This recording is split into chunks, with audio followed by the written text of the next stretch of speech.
Hey ladies and gentlemen, hope you're good, hope you're well. Just a short video today, we're going to just play some Blocklords, have a quick catch up, see how we're doing. And we're kind of a week or two into the season.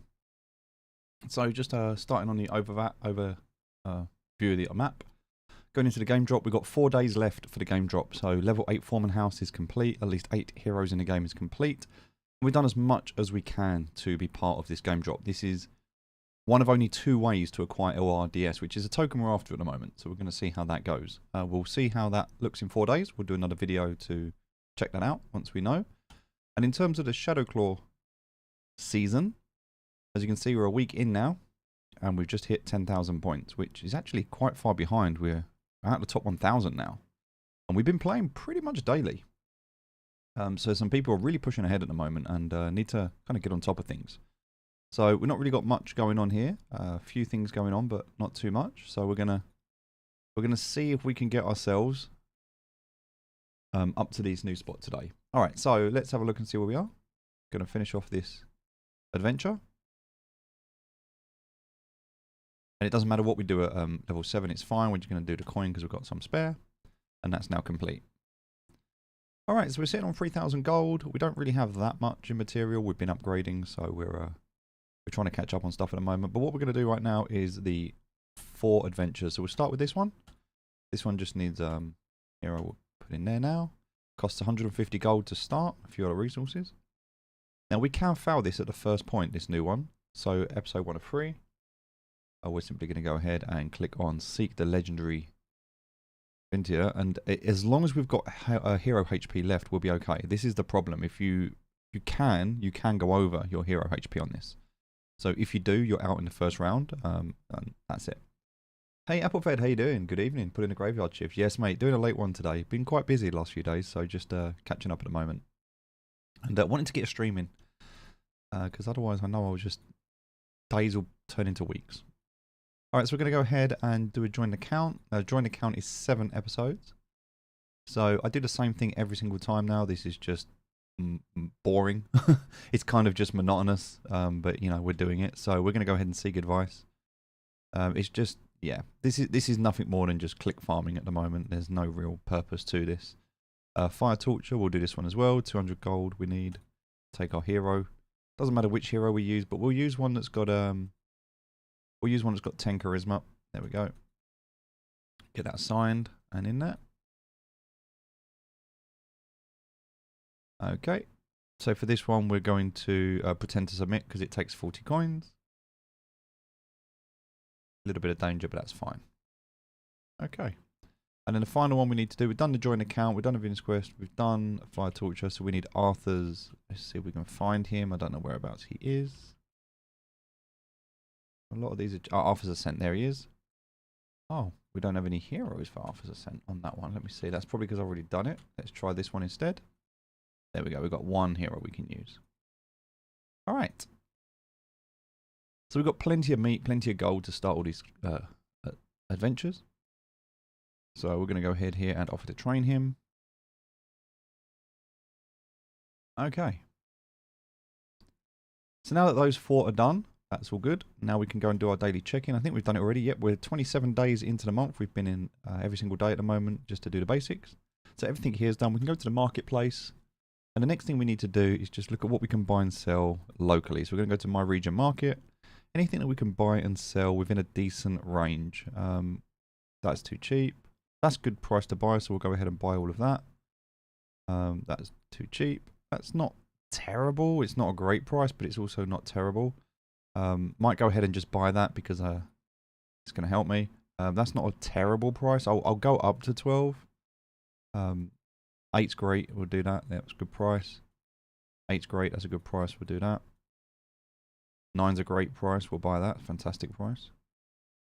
And this one's 16, which is actually a really good price. So we're actually going to go ahead and sell that. Even though we need it, we're going to go ahead and sell it. Alright, so that's everything done in our local region. We can actually go ahead and move regions now. So because we've got enough gold, one of the tricks that you can do is you can move your farm. So if we go to our marketplace overview, the next thing we need to do is start our 5. We've got a daily limit of 20 cross-region trades. Now this is where you're going to make most of your money in this game. So what you need to be able to do is, there's 2 things to take into consideration. Well, there's 3 things to take into consideration. The first is the price. So if you are looking to sell something, so we're selling meat. So we're looking at the right-hand column here. We're going to look at the current price. Now, I wish you could filter these, but unfortunately you can't. So you have to just scroll down. And you're looking. So I saw a 14, okay. So I'm going to keep looking down. There's another 14 there, okay. There's a 15, yep. And there's another 15. So there's two 15s. So once you understand the price, you're then looking at the tax. So selling for 15 with a 6% tax, yep. And then the other one was selling at 15 with a 4% tax, which is obviously better. So we're going to go ahead and go to this region, go to the meat. We can sell it. Hold on. Must have clicked that wrong. So meat. We go to the one that had 15. Oh, no, sorry. I was looking at wheat. I didn't even click on the meat. I was looking at wheat. But that's fine because we've got some wheat as well. So we can go ahead and sell that. So, or was I? Or has the price just updated? Has it changed? No, it is there. Meat, 15. Meat, 15. Okay. Max, okay. So we're going to get 145 gold for this. We're going to pay 5 in tax, which is okay. Now, the other thing to consider, the final thing to consider is the time. It's going to take 4 hours, which means it's going to cost some food and some resources and 4 hours of our time. You don't want to be traveling too far if you can help it. For me, it's okay. I don't mind because I'm going to be on later anyway. So we're just going to go ahead and sell both of these that were at the 15s. Let's see if I can find that other one. That's the one that I did already. Let's see. I'm sure there were 2. Yep, there's the other one there. Hold on. Or was there only 1? Getting myself confused. 1 sec. So I'm looking for 15. There's a 15 there. Yep. Where was the second one? Alright, there is only 1 on there. Okay, strange. Let's go for milk. We'll do milk next. So we're looking for, I did 18. That's great. 18 at 3% is fantastic. We'll go for that straight away. We'll sell that. We're going to get 175 gold for that. That's a great price. I'm not worried about the time. Not worried about the time at all at the moment. We're going to continue to look at milk though. See if there's any more. 18 was great. Is there another one similar? No. We'll go to bread. Alright, so what we're going to do at the moment is we're looking to sell. There's a 16 there at 2%, so that's good. We'll go for that. And we're just trying to get a little bit more gold in. Now, we've got quite a bit of gold at the moment, so we're okay. So what we can also do is start looking at what we want to buy. And you need to buy stuff as well. So there's 2 ways to do this. One is I could just be buying resources, like I need wood and I need stone to upgrade.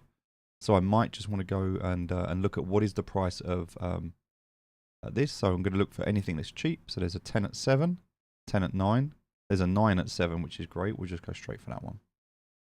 All right, so we're going to go for a 9 at 7. It's going to pay 96 in total. And we'll buy that. Excellent. We're going to check the price of this as well. Well, it's a bit too expensive. So that's kind of what we're doing at the moment, is just checking around and seeing what's cheap, what's not, what we can afford to buy and sell.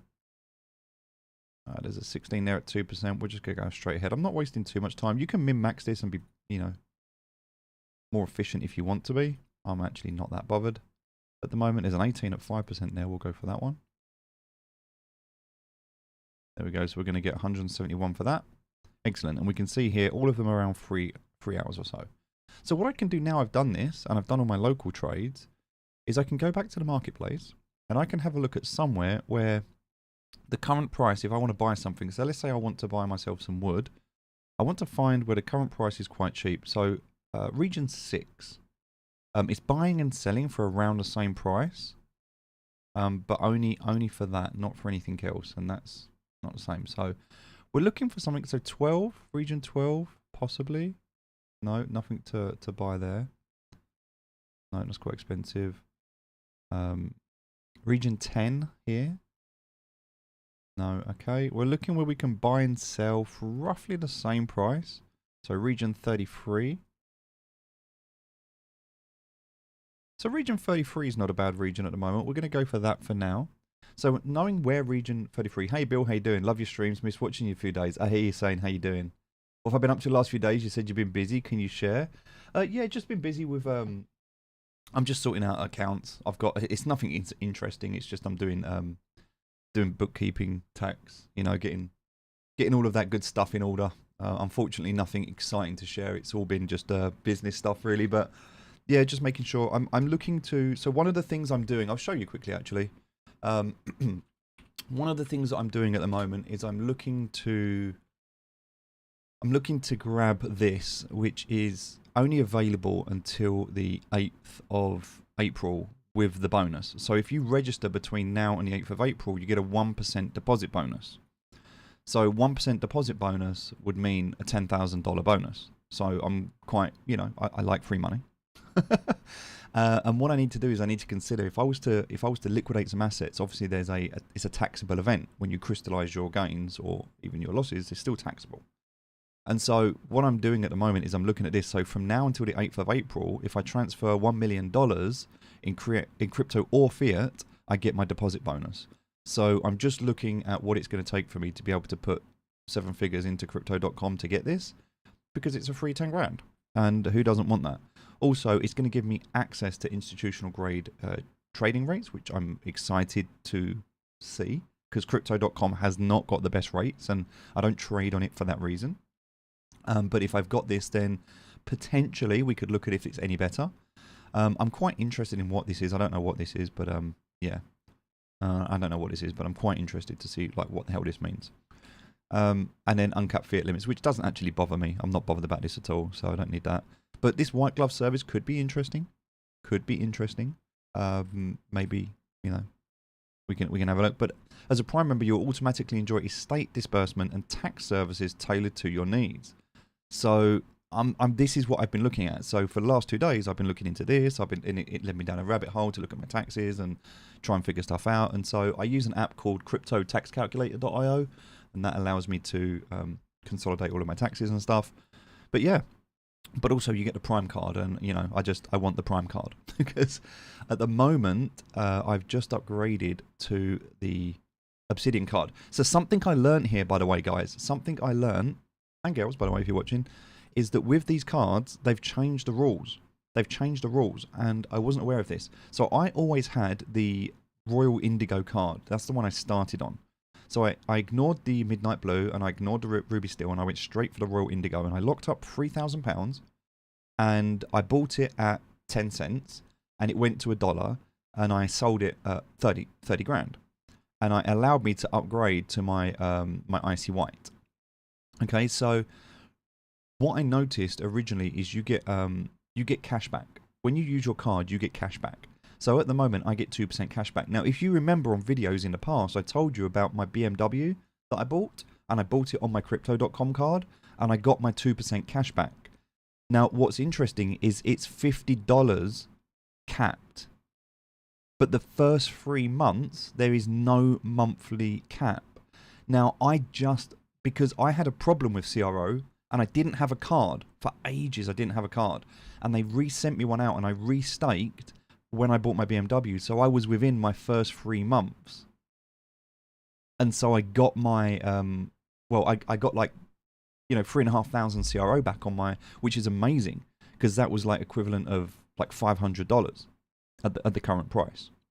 So very lucky to have been able to do that. So if you've got any big purchases coming up, anything big, you know, maybe you're buying a new computer or, you know, a new car or holiday or anything like that, put it on this card.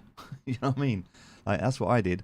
But then I upgraded, and I upgraded to the Frosty White, and I've just upgraded to the Obsidian. And so you don't have any caps or limits with this. So I'm not worried anymore about that. But if you are on this one, which to be fair, let's be realistic, most people who are at a decent level and who have some investments are going to be going in at this level. This is the kind of, I would consider this the entry level. If you could do anything before this, like as a starting point, then do the Ruby Steel, like an absolute minimum. Don't bother with the Midnight Blue. It's just pointless. Don't bother. But yeah, do the Ruby Steel at the absolute minimum. At least get 1%. It's better than nothing, right? But then I put in the 300 grand, so I've got the Obsidian card and I get all the extras, and now I'm looking to go into the Prime. But that's quite a jump. You know, from 300,000 to $1 million is quite a jump. And so, yeah, I'm only looking at doing this because I get that 10 grand. And then something else they're doing at the moment as part of a promotion that they're running is they're allowing you to lock up. You can get 20% APR for the next 12 months. They're giving you 20% APR for the next 12 months, which is insane. That's just a crazy, crazy amount of interest. But there's a downside to it, and the downside that most people don't realize with something like this is it's opportunity costs. And not only that, it's counterparty risk. So the counterparty risk is you've got your money locked up in a platform, and that's always going to be concerning to a degree. Because what happens if something happens to that platform? Look at what just happened to KuCoin, for example, right? KuCoin just had an element of, not a bank run, but yeah, definitely some FUD that hit the marketplace, and it affected the price of the token, and they've done something about this. In fact, I want to have a quick talk about KuCoin, because it could be a very good, I don't know, I haven't looked, but it could be, let's have a quick look at Deck Screener. Hold on, let me just bring this across. I want to have a quick look at KuCoin. I want to have a quick, because KuCoin could be a really good play right now. It could be a really, really good short-term play, and let me explain why. I need to find KuCoin first. Where is it? Let me go over to CoinMarketCap. One sec. Move that out the way. All right, let me bring this back down. Let's have a look, see where we are. So I've got screens all over the place at the moment. Let me just move that. All right, so here we go. Let's have a look. Hold on. Can't bring it down. There we go. Okay, so I want to have a look at KuCoin.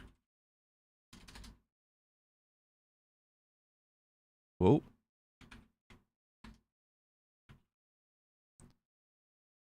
Okay. Has it recovered? Has it recovered? No, not really. Okay, so right, it took a massive hit, right? It took a massive hit. So okay. KuCoin. I think this is a really good buy right now. I'm going to buy this because, and here's my reasoning why. Here's my reasoning for why I'm going to buy this at the moment. I need to figure out if the email that went out is genuine. Let me have a quick look. We might be onto something here. An email went out, so yes. Here we go. It is real. It's real. It's genuine. Okay, cool. Yes, I'm buying KuCoin. Here's the reason behind this. They had a lot of FUD in the marketplace recently, and they took a huge dump, and you can see there was this correction on their token. Yeah? So we can see that. We know that's happening. We're aware of that. They went from 14.5 down to 11. Also, if you have a look at Bitcoin, Bitcoin took a little bit of a dump, and it's just recovered back over this line. KuCoin's really strong right now. I'm going to liquidate some positions, and I'm going to buy KuCoin, and I'm going to do that right now. I'm going to do it on stream. Where do I buy KuCoin? So, on KuCoin. That makes sense, right? You buy it on KuCoin. All right, so I need to look at a position I can liquidate, get some money across into my KuCoin account. I'll do this off stream, actually, so you can front run me if you want to. But here's my reasoning behind this. They're doing a $10 million giveaway. They're doing a $10 million giveaway airdrop for their community. So I'm just going to buy KuCoin and hold it. Because I reckon when they do this giveaway, I reckon it's going to pump the price up. And this airdrop's going to cause people to go crazy and FOMO in. And this went out 5 hours ago. So literally 5 hours ago this went out. I think people haven't reacted yet. I want to get in there and do this quickly. So I'm going to buy this token while it's you know, had its knockoff.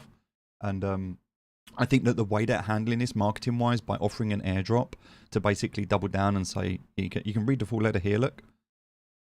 So this is the letter that went out to everybody's email. So this is basically them saying, I'd like to express my gratitude to all customers. It's basically talking about how before, when there was some bad news that happened in October 17, they made some unprecedented decisions and decided to compensate users in large amounts due to the abnormal delisting of the CFD product. They got known as the People's Exchange. And they've even said it is our proudest label, and they want to keep that. So what they're doing right now is running off the back of the airdrop narrative, which is huge right now. Running off the back of everybody wants to just, like, you've seen the meme coins and what's going on, right? And everyone aping into projects. So imagine something with real utility that does an airdrop. I think this is going to blow the token back up. I think they're going to see a recovery bigger and better than where they currently was. Because if we look over the past month at where we was, it's taken a huge knock, right? If we look over the year, we're still up considerably where we was, but we're nowhere near where we were all-time highs. I think we're going to start, I think what this is going to do is push the next leg up. I think we're going to see $18. Like, I fully expect this to pump up and to reclaim the $18 mark based off of this airdrop. Then we'll have the dump off the airdrop. So you need to make sure that you time this right. You need to get in and get out at the right time. This is my time to get into KuCoin right now.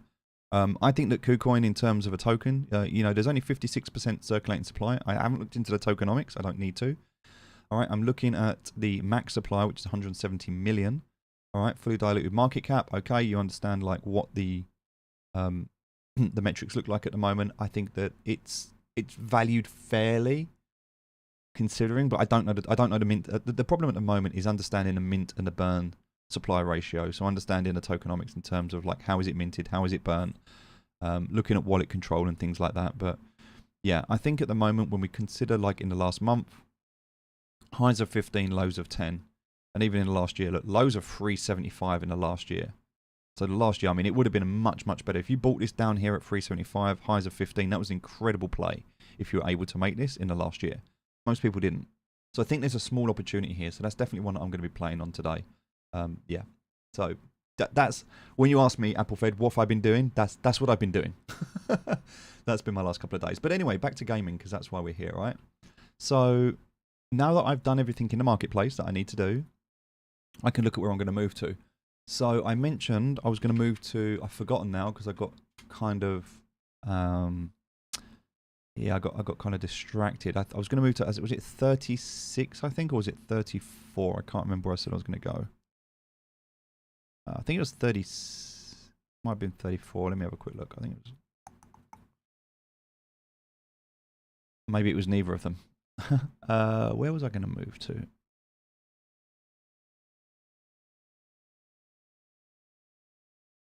Maybe 37? Yeah, I think we're going to go to 37. Okay, 37 is where we're going to go. All right, so we're going to look. So what we need to do is go to the website blocklords.space.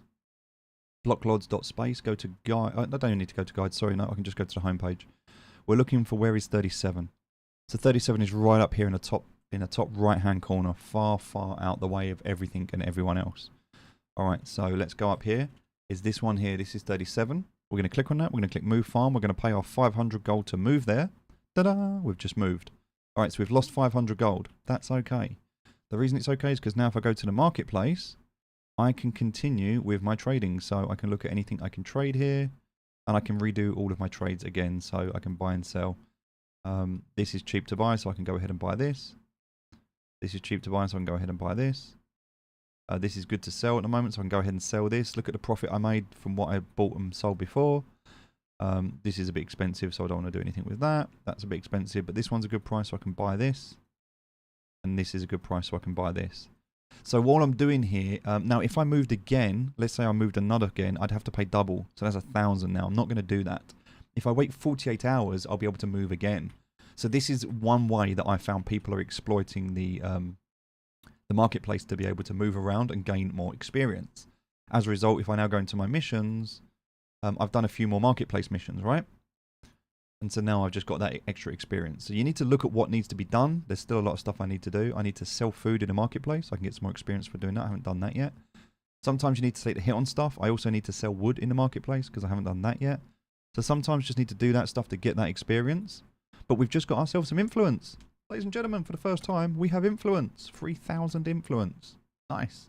So now we can go ahead and spend that. However, we're not going to. And the reason we're not going to is we're going to save up because we get 3,000 influence here. We get another 3,500 influence here. Another 4,000 influence here. If we keep going, we get another 1,300, 1,700, 2,000, 4,500, and 5,000. So in total, we're going to get almost 20,000 experience. Influence. So now if we come back out of this, and also where are we on a leaderboard now? So back just outside the top 1,000. Okay. So now if we come to the influence store, we've got some influence to spend. We've got 3,000 influence. But we can buy some stuff. You know, we could buy a basic hunter hero.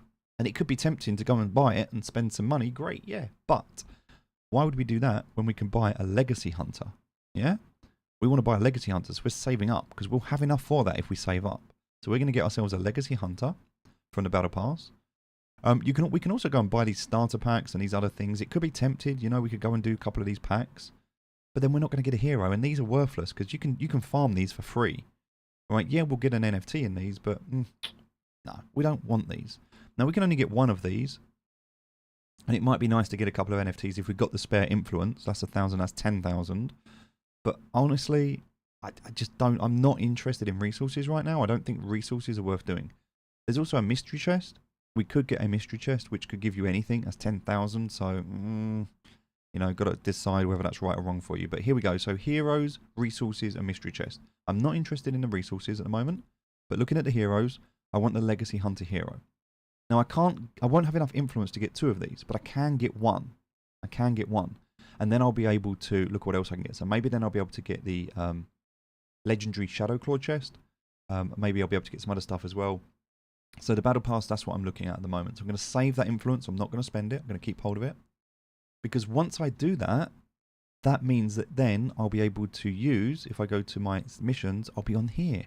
So spend 500 influence, well I can do that. Buy one legendary Shadowclaw chest, I'll be able to do that.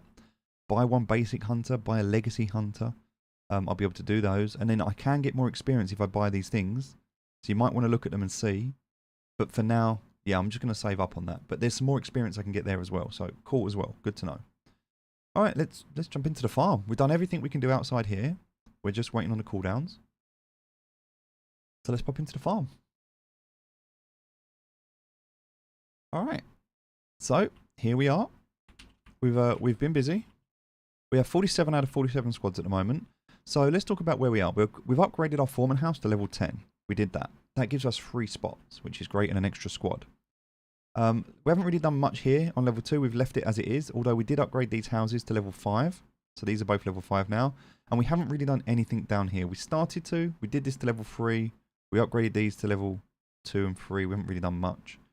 Yeah, we haven't really done much else there.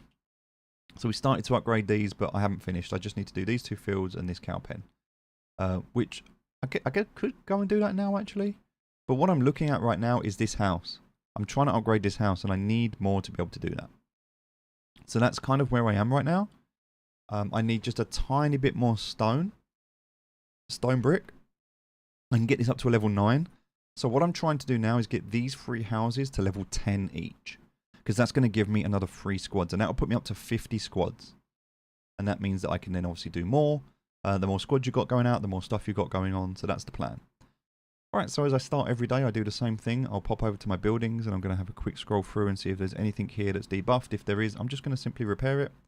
I don't care if it's at 10%. I'm just going to go through them all. Just so that everything is in good space. Alright, so there's 2 ways you can do it. You can do it this way if you want to. This is one way. I really wish they would put like a quick fix, but I wish there was like a quick key or something that you could click to see like the health bar over the top when you like, that would be so nice. Feels like a really good quality of life update. And also filtering here would be really nice as well. Little things that would make life a lot nicer. But it is what it is, it's fine. So for now we're just going to go ahead and repair all of these. Hey John, I hope it's useful. Hope it's good for you. I try and keep it interesting. At the moment, I've got 2 main positions at the moment in my portfolio. I think I shared my portfolio with you earlier. I don't mind sharing it with you. It's okay. At the moment, I was sitting at 3/4 earlier. I was quite happy. It's dropped down. I'm down, you know, a bit today. Last 24 hours, as you can see, it did. Oh no, that's not the whole portfolio. It was just one. So we look over the last 7 days, and it just peaked over the 750, which was nice. Most of the portfolio is made up of CRO at the moment, as you can see, and Honeyland. They are my 2 big holdings. Now, interestingly, when you look at a lot of the gaming tokens that I've got, I invested the similar amount into each gaming token. I didn't put more into Honeyland. It's just Honeyland is doing better than anything else. So I put the same allocation into multiple projects, but none of the other projects yet. One project died, which was Million on Mars, which was very sad. That project is officially dead now. And yeah, that's really sad. But aside from that, everything else has potential and is okay, but nothing's really doing well. Honeyland is the one investment that is absolutely flying right now. So that is why it's made up of 30% of my portfolio. Not because I've allocated 30%, but because the growth of the token now makes it 30% of the value. And I'm not looking to exit yet either, so we're still holding on to Honeyland. We've got staking coming out next month, so we're going to probably be staking some of this as well. I'm not even looking at this until this is over $1. I'm not even looking at Honeyland. I will ride this to 0 before I sell it. I will ride this to 0 before I sell it. Like Honeyland to me, it's $1 or bust, at least. So that's what I'm holding out for. I trust a team and I believe in a team.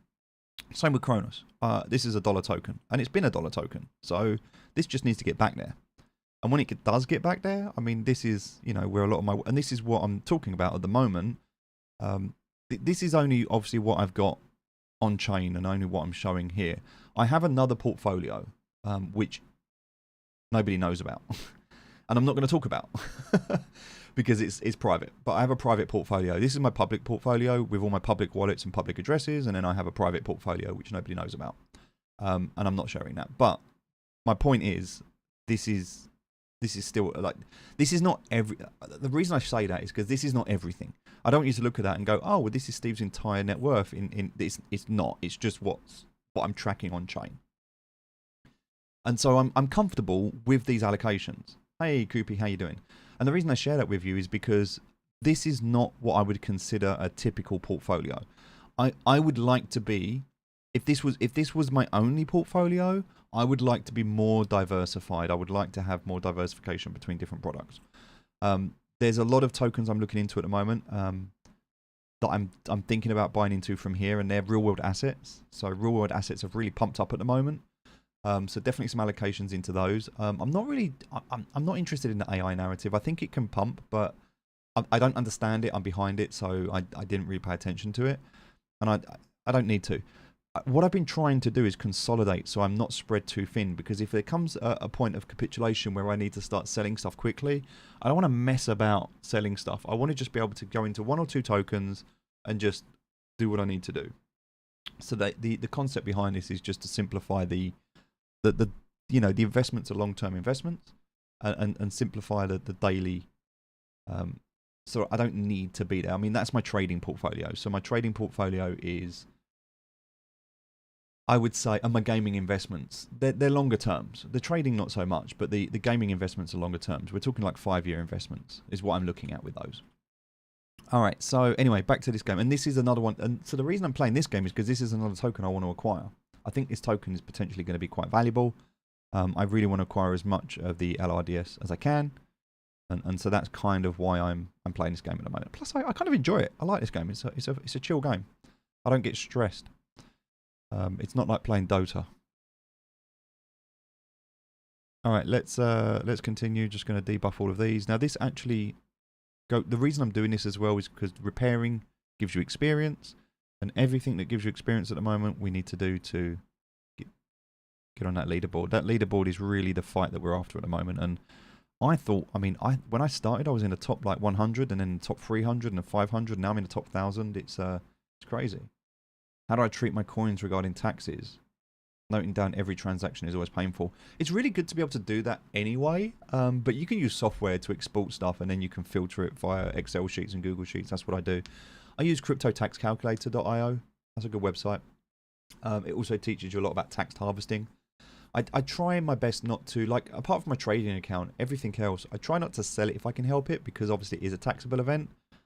The idea ultimately is to be able to buy Bitcoin, hold Bitcoin, and then if I need anything, take out a loan against the Bitcoin. That would be the goal. But not a leveraged. I'm not talking about leveraging your Bitcoin where you can get liquidated. Like when you take a loan, the only chance of liquidation is if you don't make the repayments. Like your loan won't. Like if you take a loan out against Bitcoin, you won't be liquidated unless you, like, the price is irrelevant. You know, Bitcoin can drop to a dollar.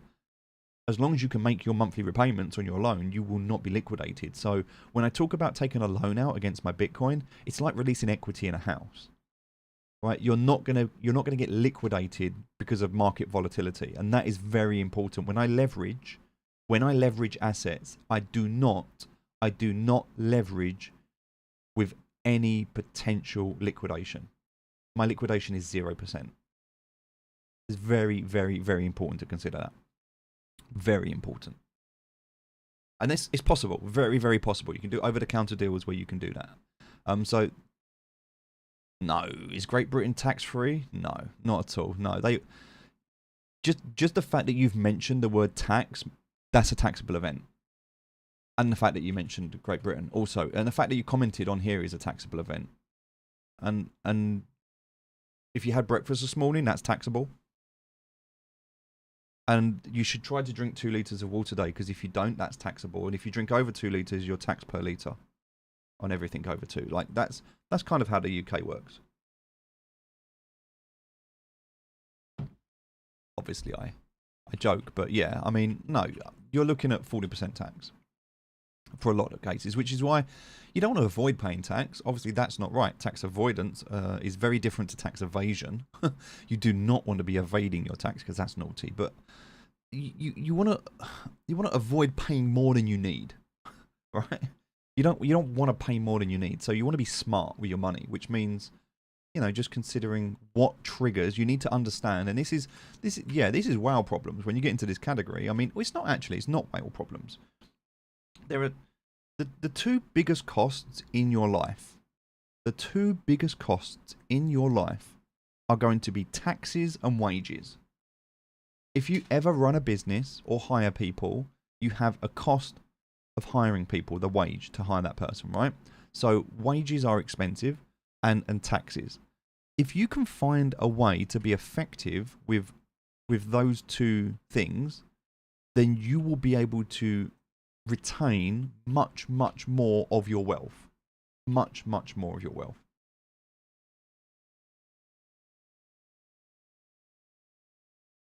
In Germany, if you hold crypto for a year, it's free of tax. So they have a thing in the UK called a bed and breakfast rule. I need to look more into it. I'll be absolutely honest. The reason I've spent the last 3 days going over all of this is because I need to educate myself on it myself. I'm not an accountant. I don't understand tax or anything like that. Past what I get told by my advisors. And so the whole point of this is to try and educate myself to be more aware, because a lot of the rules have changed. So I'm just telling you, I'm not in a position to have a decent intellectual conversation on this yet, because I don't know enough. But hopefully I will very soon. But yeah, I know that there's different things at the moment which you could do. And this is what it's all about. It's about being smart. This is about being smart with your money. Your bro, the accountant, introduced you to the bed and breakfast rule just the other day. Never heard of it before. Yeah, it's not. And this is the other thing as well. It really depends on where you are. Like, I know a few people at the moment that are moving to Dubai because it's just so much more friendly in terms of tax. I know in the past people would do things like go to the Cayman Islands, but you can't do that anymore. I mean, it's very, very obvious when you're, you know, setting up shell companies and moving offshore just to funnel funds, and those red flags, they'll get you in trouble. You can't just go ahead and do that these days. You need to be able to you know, show cause and effect as to why you're doing something, the reasons behind it. Now, in crypto, you could argue for security. You don't trust the government. But, you know, you just got to be careful. Got to be careful. All right, so let's go ahead and get all of our miners. We're finally able to get started on the day. So now we've done all of our everything's done. So now we can go ahead, and now it's a lot better when you start upgrading these buildings, because having 2 and 3 slots and knowing that you don't need to repair them every 5 minutes is quite nice. So we can go ahead now. We can fit 2 into each of these, which is good. So we're going to go ahead and repair all of these. The other thing to consider as well is you don't want to spend resources repairing a building if you're going to upgrade it. If you're going to upgrade a building, it repairs it anyway. So I'm going to wear that building into the ground because I'm going to upgrade it soon. Just something else to consider. Just, again, min-maxing more than anything. Also, the laws in Germany are quite unclear because there is no law. Well, I guess you don't... I mean, you've got the German law, but you've got the EU law as well, right? So you've got to consider the EU law. And the EU have been very firm on their approach to how they're going to be dealing with this. I think it's, you know, it's very clear that they're interested in their... I don't know what they're going to call it, Euro coin. I reckon. So CBDCs. I've got my CBDC lottery. Oh, my CBDC bingo card. What do I think countries are going to call their CBDC? So in the UK, it's a no-brainer, right? Britcoin. It has to be Britcoin, right? So we'll see. Maybe not the UK because it's Britain, right? And Britain, you know, United Kingdom, whatever. But for England, if England have their own CBDC, it's got to be Britcoin. I mean, if not, then Rishi Sunak should be fired. But Eurocoin, yeah, Eurocoin, kind of, that's got that corporate feel, hasn't it? Yeah, I feel like there's gonna be some funny names coming out.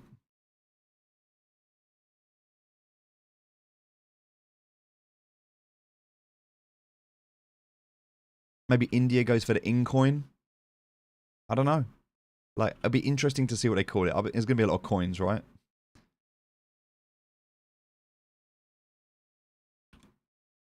Be interesting to see what they call them and what they come out with. Right, so everything's kind of resting at the moment, which is good. I've kind of got all of that stuff done. Let's just finish these guys off here.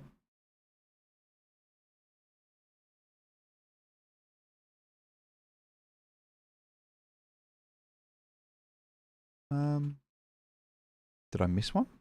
Wait, what? Oh, this one up here, yeah. Okay, cool. Alright. So that's triggered off some events, which are good. So events are always good. Once you've done events, after a while, you'll start to know what to do.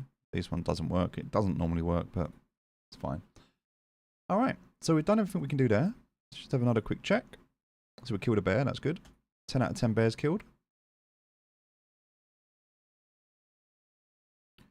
Farm mission, we'll do that in a minute. Alright. Complete 1,000 unit cross-regional trade. So that's a good one. Oh, that's complete now.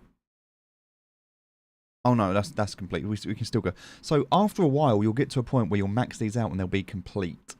So I don't know how far we can push these, but I've got a feeling we've still got a long way to go. Alright, so yeah, we just need to look at these, keep an eye on them and figure out what's the low-hanging fruit, what can we grab, what can't we grab. So keep the adventures going. We just need to keep the events going. For adventures, we need to be choosing the high risk, high reward option because you get 36 experience for doing that. So always choose the high risk, high reward where you can. And that's why I just automatically now just go for the high risk, high reward when I get a chance to. So finish adventure 15 times, finish adventure 15 times, finish this one 15 times. So I need to do that. Join account, finish it 10 times. So again, got to keep pushing these out because you get a lot of experience for these. And then it's just events. So doing as many events. So the way that you trigger events is just by keep playing the game. So yeah, that's kind of where we are at the moment with this. So villager can go out. Also the villager, by picking fruit, there's 3 different options. You get experience for each option. So yeah, just consider that as well. I will get these guys resting. Alright. And then the other thing I'm keeping an eye on at the moment is my food and my tools. Because the food and the tools is going to be the only other bottleneck that's going to slow me down at the moment. So at the moment, I want to keep about 10,000 of each. So I'm actually running a bit low on food right now. So we're going to start by sending out the miners. We'll get these guys working. We're going to send 2 out into here. So we'll do that. We'll come down. I've only got 1 to go in here at the moment. So this is the next one I want to upgrade. I want to get this to level 5 when I can. And then the next one down here, I want to get this to level 5 when I can. So that I can put 6 out instead of just 4. Alright, and then the rest of the miners are just going to go and smack some rocks. So I've got 10 miners now. So 6 hitting rocks with 4 in the mines at the moment. These will all go onto this one rock. Bar 1 will go onto the second rock. Falling asleep here. Not my content. It was the 5:30 AM start, mate. I totally understand. Yes, you can. You can use the X and the Z keys to go up and down your squads. By the way, I know. I need to change the keys on those. I don't like where they are. I definitely want to change the keys. I wish if I went into settings and I went into controls, what I want to be able to do here, if I look at squads, I want to be able to click this and change it, but it won't let me use my mouse. I want to be able to use my mouse, but the side buttons on my mouse, but it doesn't let me, and it's so annoying.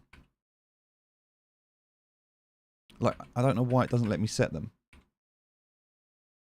It also doesn't let me change them. Like, I'm pressing a key and it's not working. So you can't change these, which is weird.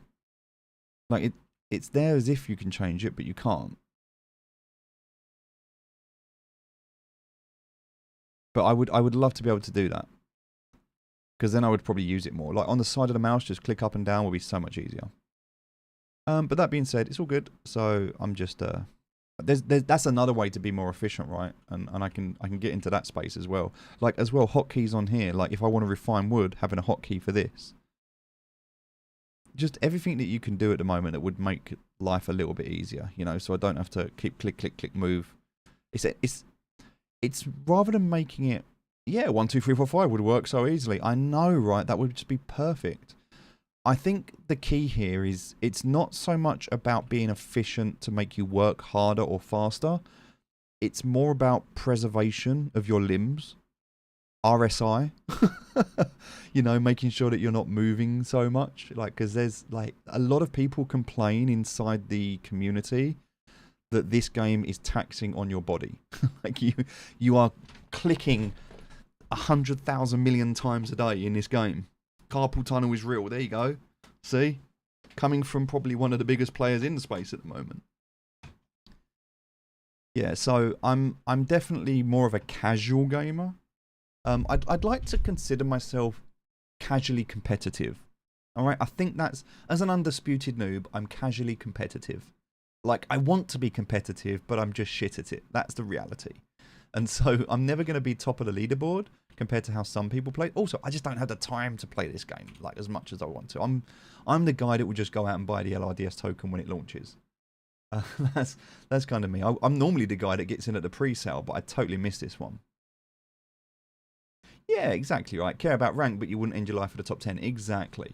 So I play this. So what I normally do, I'll wake up in the morning. I normally come and sit in the office. Like if I get up before my partner, I'll come and sit in the office with a cup of tea. And I'll normally sit down and I'll just turn this on and I'll do my like daily chores, right?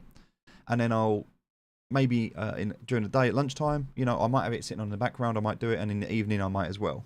But I'm not glued to it. Because I think it's important not to be. Did I miss the Aperion pre-sale? I did. Yeah, I'm not. I'm kind of done. Honestly, I'm kind of done with Web 3 gaming. I'll be absolutely honest with you. I'm still involved, so anything I'm involved in, I'm committed to. So I will see it through. I'm not really that in, unless it's amazing. I'm just not interested. I just don't care. Like, what do I need? Like, I'm not looking to gamble. I'm not looking to take risks. I'm not looking to, you know, back companies that are making empty promises.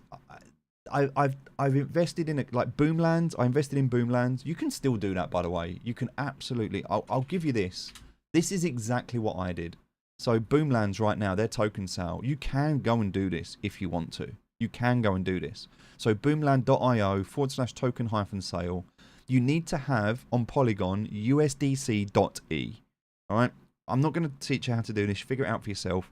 Go to CoinMarketCap, type in USDC.E, but you need USDC.E. You can only buy up to $1,000, which means that is 83,333 tokens. Is the maximum you can buy in one sitting. So you can buy it, refresh the screen, buy it again, well, or claim it, because you have to claim it.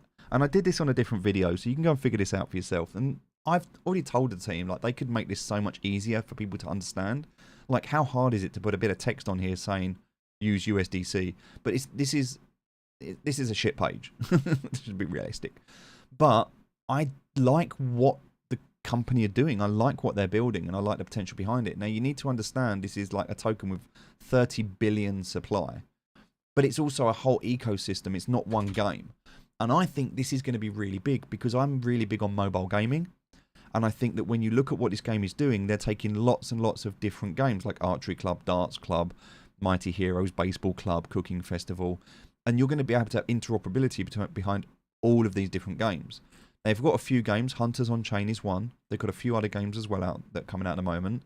And so the idea that you're going to be able to be part of this ecosystem, I'm very much excited to see what they do with this. They've got a lot coming out. There's a lot going on. So I have bought a few NFTs. I'm not interested really in the NFTs. I'm not even interested in playing the games. I'm just stacking up and buying. You know, I've got like 50 grand's worth of Boomland. So that's what I would recommend. If you're going to do it, that's what I would recommend, is doing that. And you can go there to the not token claim. This is their other game, which is BGEM, which you can get. Now, I'm not going to go into this, but yeah. This is definitely, and they've upgraded this now, which is better, because if you connect, you can connect your wallet, and I think if I do this, I should be able to collect There you go. Do a claim, and then I can collect myself daily. So, and it's not really worth much, to be honest. It probably costs you more in transaction fees than what this is actually worth. But having this is the in-game. This is like SLP. This is like SLP, and then the other one is like AXS. It's the best way I can explain it. Yep, and the mods and team are very open and communicating. Yeah, they are. They're really good. They're really good. But the token sale, there's not... So, all right, little secret. I don't know how public this is. There is only a limit. In fact, there's not really that much left. There's really not that much left. You can also do tasks and get an airdrop via Zeely. I don't use any of those personally. You can. I don't connect my wallet or my socials to any of those sites. So when they're trying to get you to engagement farm, like Star Atlas do it, Honeyland do it, I know these guys do it. I don't sign up to Drip. I don't sign up to any of those. It's counterparty risk. It's a third party. I don't, you know, I'd have to use a burner wallet. I can't be bothered. It's just, I'm not interested in any of that. So, yeah, I would say that this is potentially a good place to be able to store some funds.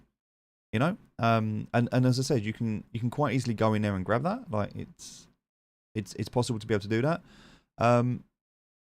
And yeah, and just hold on to that boom. I don't think that's a bad. I don't think that's a bad investment to be able to do that. Anyway, that being said, Boomland is one, and BR1 as well is the other one. So BR1 also. So I'm going to... They're not doing a SAFT, so they're not doing a Sour Future tokens. They're doing a Sour Future equity, which is quite interesting. Oh, I'm not logged in here, so I'd actually have to log in. Hold on, let me do that. Go across to a different screen. I was logged in, so I don't know why it logged me out, but for some reason it logged me out. Okay. Oh. Oh. New screens. Okay. Oh, there's a pre-season event. Oh, I might have to play this in a bit. There's a new pre-season event. So here we can see staking. So at the moment, I'm staking in BR1. I am going to do part of the token sale. So at the moment, I'm not. I think I'm doing quite well, but I've seen some whales out there that have got huge. I've seen some whales out there that have got huge, like 10 times what I've got at least. So all of my apes are at 100%, which means I am actually eligible for 12 more loot boxes. So I'm going to get an additional 12 loot boxes because I've got 12 apes and 12 droids all being staked, and I've got 14 loot boxes. So now I need to wait 18 more days, and then in 18 days I'm going to be able to claim 12 loot boxes. So that's going to give me 26 loot boxes. Nice. So the plan is to keep 12 loot boxes. I'll have 26. The plan is to keep 12, open some, and then sell some. And I want to, the plan, and I'm going to sell 2 apes and 2 droids. So the plan is to sell 2 apes, 2 droids, some loot boxes, and open some loot boxes so that I've got 10 apes, 10 droids, 10 loot boxes, and 10 weapons. That's my goal. That's my goal. And then sell the rest. And when I sell the rest, the goal is that the rest covers what I spent and what I invested. Now, I'm up. If I was to sell everything today, I would be up because Solana's up, right? And I bought my apes. I mean, I don't even know what apes are worth right now, but I bought my apes for like I don't even know. Do you know, I don't even know what I paid for them, to be honest with you. I can have a look. I can have a look, but I don't know what I paid for my apes. So let's have a look, shall we?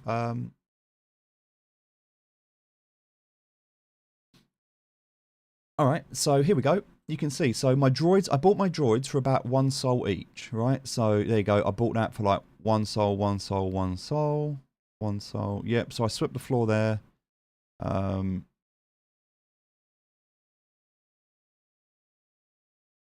I sold one? Oh, I sold an ape. Oh, nice. I sold an ape.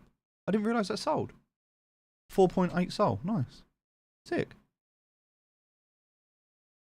I bought these as well for 1.17, 1.16. 4.1. Okay, so I was buying these for... That was the most expensive one I bought, which was 4.1. I was buying most of these for 3 sol each. Between 3 to 4 sol, alright? So 3 sol, 3 sol, 3 sol. 3.5 sol. What are they worth now? I'm curious what they're worth now. Bought a desktop yesterday with 2060 and 2 monitors. Nice, Jonah. I'll check you out, buddy. I'm proud of you, man. Doing well. All right, let's have a look at Magic Eden. It's actually funny because it's gone to Boomlands directly. Let's have a look. We're looking for BR1.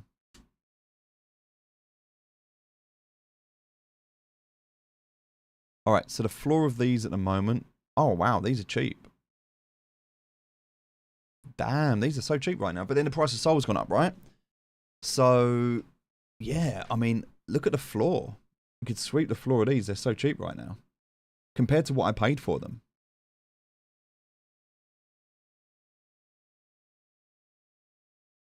You got a whole new PC for BR1. Nice. Yeah, look at the price that these were selling for. So this one last sold for 4.2. This one sold for 1.2. This is, you know, 2 sold, but then Sol's up at the moment. So Sol, don't forget as well, when I bought these, when did I buy these? So when I bought these, I bought them February 21st. All right. So how much was Solana on February 21st? Because that's the key, right?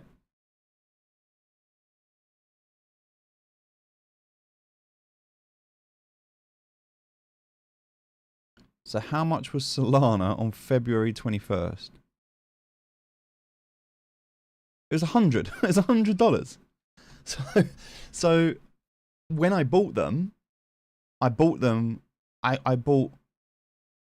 what did I do? I bought like 30 something Sol. So you're talking about $100 a Sol, roughly, right? And $100 of Sol, and I bought in at like what, 36, 40, about 40 Sol, 38 Sol. So let's just say 4 grand, all right? So 4 grand I bought in for, but then now the reason that they've halved in, like you could say, oh, but I bought these for 3 Sol. Yeah, but that was $300.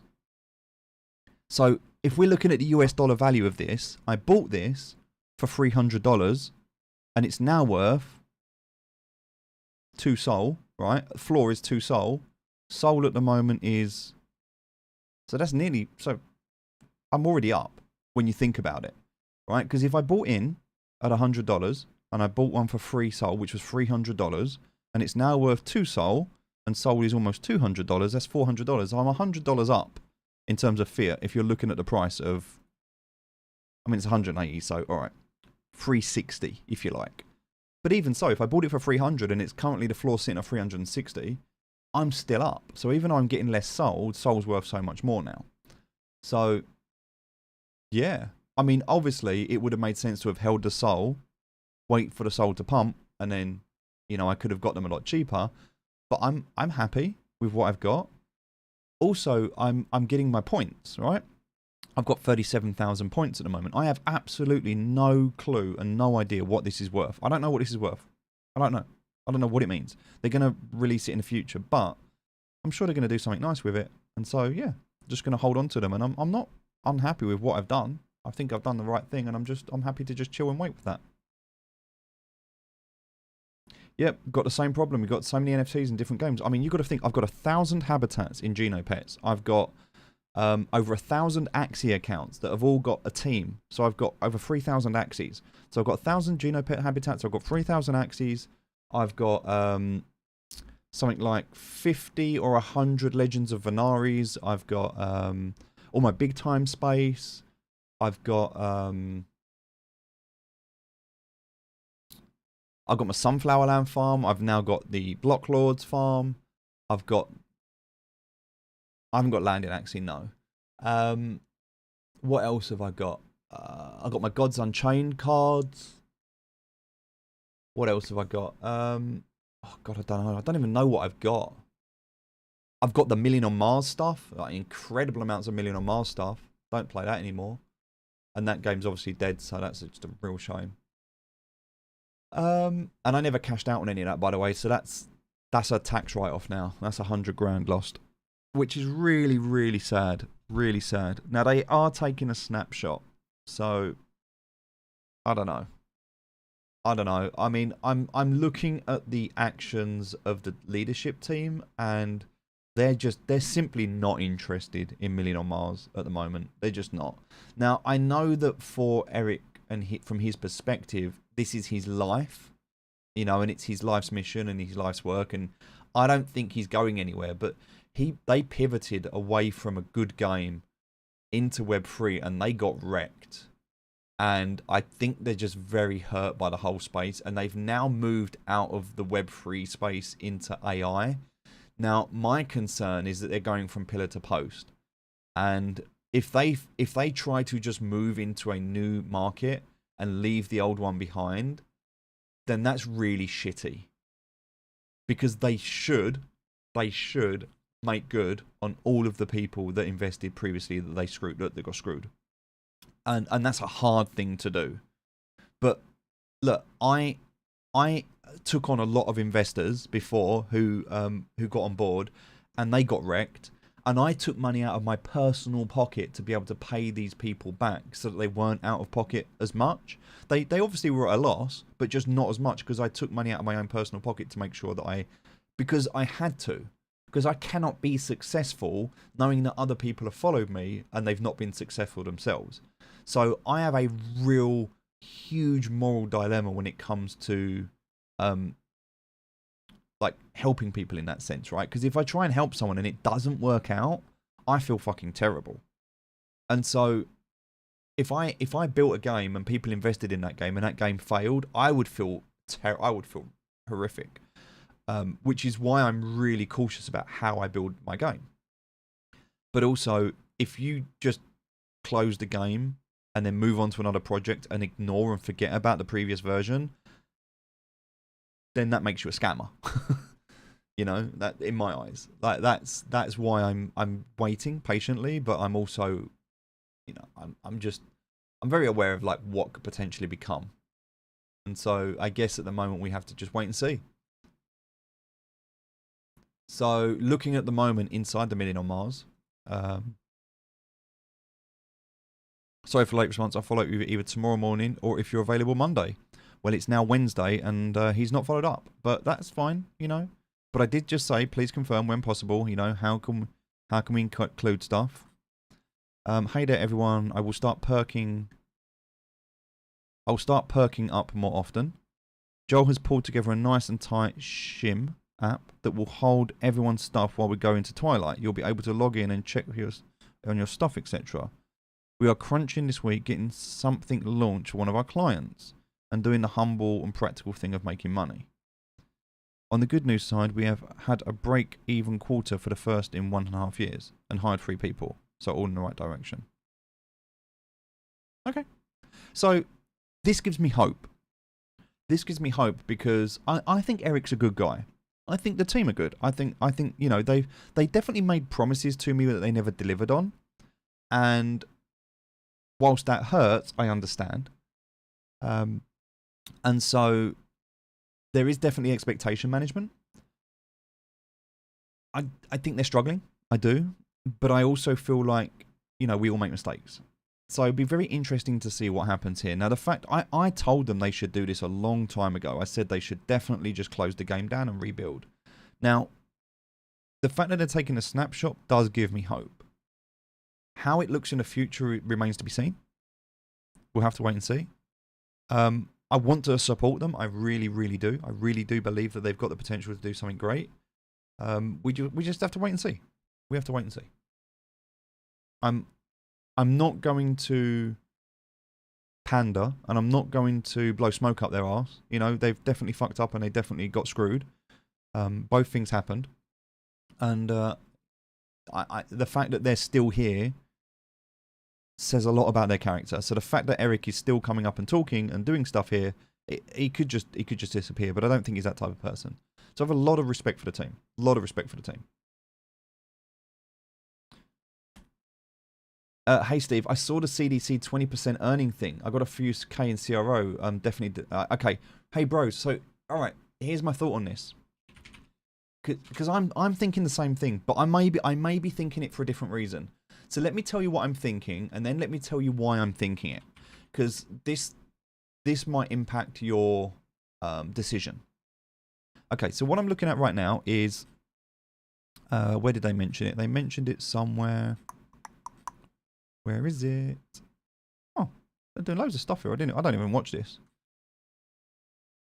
I fucking hate that they're doing so much with memes at the moment. I really do. I just wish they would stop with the memes. I think that I look at crypto.com as the potential to be a decent, solid, government-friendly application. And when I see them doing the shit they're doing with meme coins, just for some clickbait and some attention and some analytic data, I just feel like it. I get the trend, but I just wish they'd fucking stop it. Okay, so this is what you're talking about at the moment, alright? The highly anticipated BTC halving is coming, and so what they're doing is they're offering you 20% per year on your CRO. So you can basically lock up your CRO and you can get 20%. They are a company too. No, they do not have to make money on the memes. There's other ways. Look, there's ways to make money, right? I could go and get a job, or I could hold a gun to your head. Either way, I'm getting paid, but one of them is ethically and morally correct. Like, you definitely don't have to make money on memes. I get what you're saying, but I'm just like, for fuck's sake, stop. Like, it does nothing for credibility in this space. It really doesn't. And I want them to be better. I really want them to be better. I actually like what Coinbase are doing. I think Coinbase have got the right approach at the moment. Crypto ethics though. Yeah, but we need this, right? This is if we want to be taken seriously as an entity with governance and with legislation, and it's all coming. This is why when I look at what happened with KuCoin recently, so if you look at what happened with KuCoin recently, I'm more interested in something like, look at LCX. LCX, right? One of the things about LCX, LCX.com, this is a crypto exchange, but look at what they start with. Right? They are a regulated trading venue. They are already regulated and they are in bed with the government. And when you look at the board of directors and you look at how the board of directors are involved in different things that are going on, this is something that LCX, nobody really knows about LCX at the moment. This is going to come out of nowhere and take over. Because this is where you're going to find companies like Binance. You know, you saw what they did to CZ. Right? Look at KuCoin. Look at what they're doing. If you think that crypto is going to miraculously challenge traditional finance and take over, you're a fool. Crypto is not going to replace traditional finance. Traditional finance is just going to come in and start to take crypto from people like you and me. Look at what happened. Right. Don't believe me? Listen to this. Very, very quick and simple example. In the past, it was very legal and viable for wealthy people to hold gold bullion. Okay, it was legal and viable for people to hold gold bullion. The same way as it is legal and viable for people to hold Bitcoin. But then what happened is they made bullion, they made the holding of gold bullion illegal, and they confiscated all of the gold bullion. They put it in Fort Knox, and the whole story, you all know about it. And in fact, America's like to the whole world, give us all your gold and we'll look after it for you. You know, and even if you remember with the French, they were like, hey, can we have our gold bullion back? And America's like, you don't need that, we'll look after it. And they were like, no, we do, we need it back. Like, don't make us send over our warships, like, we really want it back. And like, there was a you look into history and understand. I mean, I know I'm paraphrasing, but when you look into it, you know, there was a whole thing around this. Now, it's only a matter of time before, you know, and we've already seen this with the government. Look at Silk Road. Look at Silk Road, right? The owner of Silk Road in jail. Yeah. And Silk Road no longer exists. And all of that Bitcoin, who owns it? The government. Because they will just come and take it away from you. If you think that crypto is miraculously just going to contest governments and overthrow traditional finance, you're a fool. Because it won't. They're just going to end up owning it. And they're going to just take it away from you. It's like a bully and a kid, right? It's like, yeah, oh look, I've got all this really good stuff that I've made all by myself. I'm really proud. Nice, give it to me. Like, that's exactly what's happening. And so, you know, you're seeing it already. Look at what happened with FTX. Got your funds on FTX? No more. Now, granted, that wasn't government, but who owns it now? Who owns FTX? Lawyers? Bankruptcy procedures? Like, accountants? Like, who's getting paid? It's definitely not the people that held funds in FTX. So, yeah, you've just got to be aware of how this game works, right? So, the platforms like KuCoin and that, yeah, they're noble, yeah, they're great, but they're risky. You need to be like betting on things that are going to last, and the things that are going to last are probably the things that are in bed with the governments. Reality. Just a reality check there. Now, why do I say that? Because Crypto.com has the potential to be the face of crypto. It's got a great brand, it's in a great position. But when they start fucking about with meme coins, they don't do themselves any favors. Anyway, I digress. Let's get back to what I was talking about here. 20%, all right? Now, the good news is you get 20%. Great, yeah?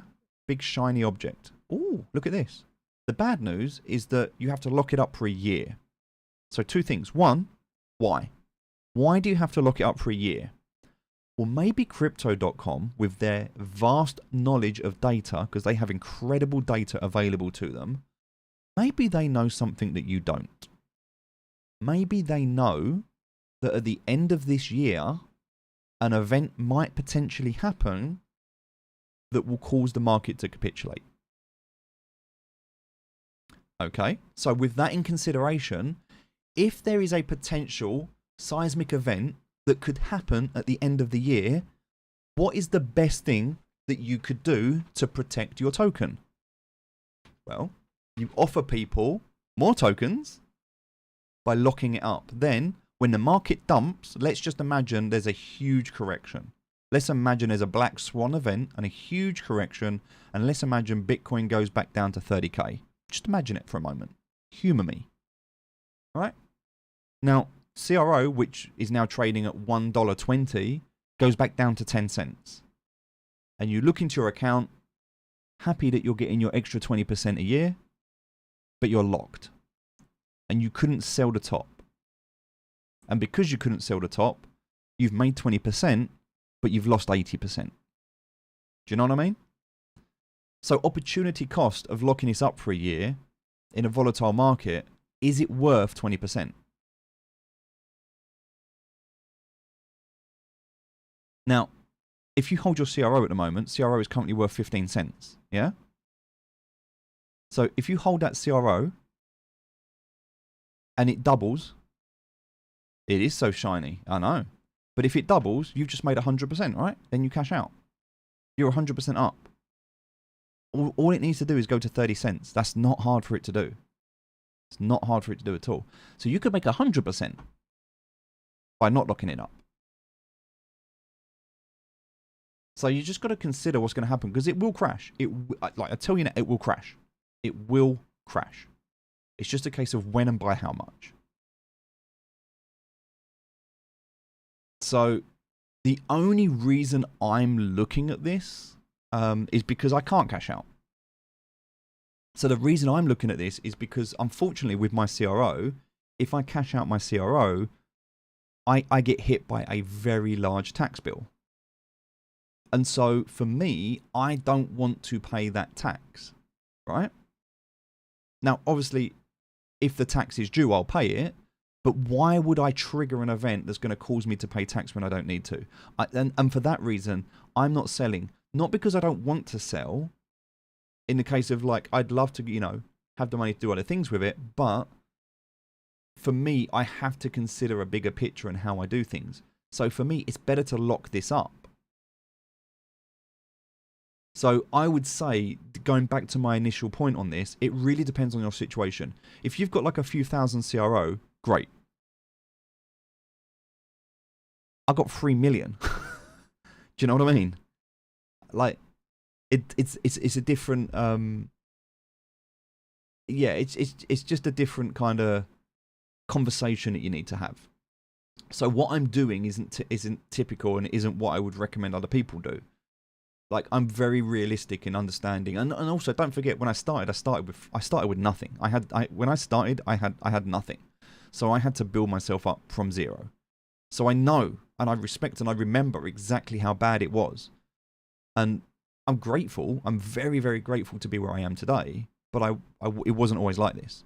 And being where I am today doesn't fix things. Like, I'm not in a better position now than I was. Like, oh, I am obviously for some reasons, but I still have like, I used to think once I had money that all my problems would go away. And yes, some of the problems I had before went away. Like, all right, I used to worry about where my next meal was going to come from and how I was going to pay my rent. And I used to have those problems. I don't have those problems anymore, but I have different problems. And my problems now are who's going to try and scam me? Who's going to try and steal my money? Who's going to try and take my money away from me? Where do I put my money? Like, and you might think, oh, what problem? They're real fucking problems. And they cause so much, like, I have more stress and anxiety and fear and worry now over my money and protecting it than I did about not having money. I had a more carefree life when I had no money compared to having money. It causes so many different problems. And I'm not saying it because I'm not trying to be a victim here at all. Like, don't get me wrong, I'm blessed. But if you think that your problems disappear just because you've got money, you're very much mistaken. The best advice I could probably give you right now is not to try and solve your problems, but try to look, is not to try and think that when you've got money, it will solve your problems, but to be able to just fix problems. If you can fix problems, no matter what stage of your life you're in, then as long as you're always bigger than your problems, then they're not really a problem. They're just a challenge that you've got to deal with. Because that's life. And so, yeah, I mean, my problems now are potentially different to your problems. And so you'll be looking at things from a different perspective. I guess that's the point I'm trying to get to here. But yeah, I mean, it's definitely worth considering. But if I was in your position with 3,000 CRO, I wouldn't lock it up. I wouldn't. Because I'd be looking to sell at the end of this year. Hopefully that makes sense. All right, let's have a look at this then. So we're going to go ahead and continue this. We can go ahead and do this one. Again, just going through these adventures because they're all adding towards the game drop and the experience. This game at this stage is, I've got to say, boring. I'm not in a place where I'm enjoying this game anymore. I feel like it's slowed down and it's got really painful and it's not fun to upgrade. It's taking such a long time to do it. So I'm not able to compete on a leaderboard because people are just obviously crazy. And I just don't play it enough. I'm struggling, I would say. So now I'm going to go with Innovate with Modern Techniques. Which uses up my coins. All right, and the third one is free. So I guess I look at this game at the moment and I'm just curious. Like, it really depends on what I get in this game drop. If this game drop is crap, then I'm probably just going to stop playing this game. Because the only reason I'm doing this is for LRDS at the moment. So depending on how many LRDS I get, that's the only thing that's going to keep me playing this game. Or a unique. If I have a unique, then potentially I'll keep playing it for that. But you can't buy them. There's just no uniques for sale. So there's nothing incentivizing me right now to play this game. It's taken me a week to upgrade a few levels on a house. Do you know what I mean? Like, it's so slow. Like, there's no... And it's the same thing. It's the same adventures. It's the same marketplace. It's the same clicking. It's so fucking boring. And I understand that, you know, there's a bigger game coming and we're setting ourselves up for that game. But it's the same with Star Atlas. The whole reason in Star Atlas that I'm not playing a game at the moment is because I just can't be bothered. You know, I bought all the big ships, but I don't do anything with them. They just sit there. I've got ships that I know people are kind of, you know, they would love to be able to use them, but they're just sitting there, and I haven't touched them in months. You know, I've got like C9s and C11s that are just sitting there doing nothing. I feel like it's a waste. It's an absolute, and that's why I'm starting to sell them. And I'm starting to sell, and I've made the promise. I won't own any NFTs. Like gaming, I will not buy gaming NFTs anymore. I'm just not buying them.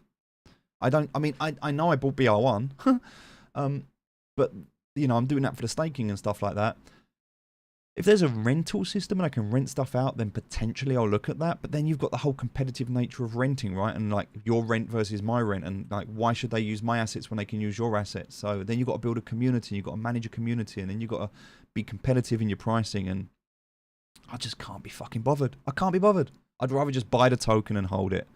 Of every single game that I invested in NFTs, every single game combined, every single NFT that I own, every single NFT, and I've put 7 figures into this, of every single NFT, they are combined worth less than 10% of one token in a game. Honeyland.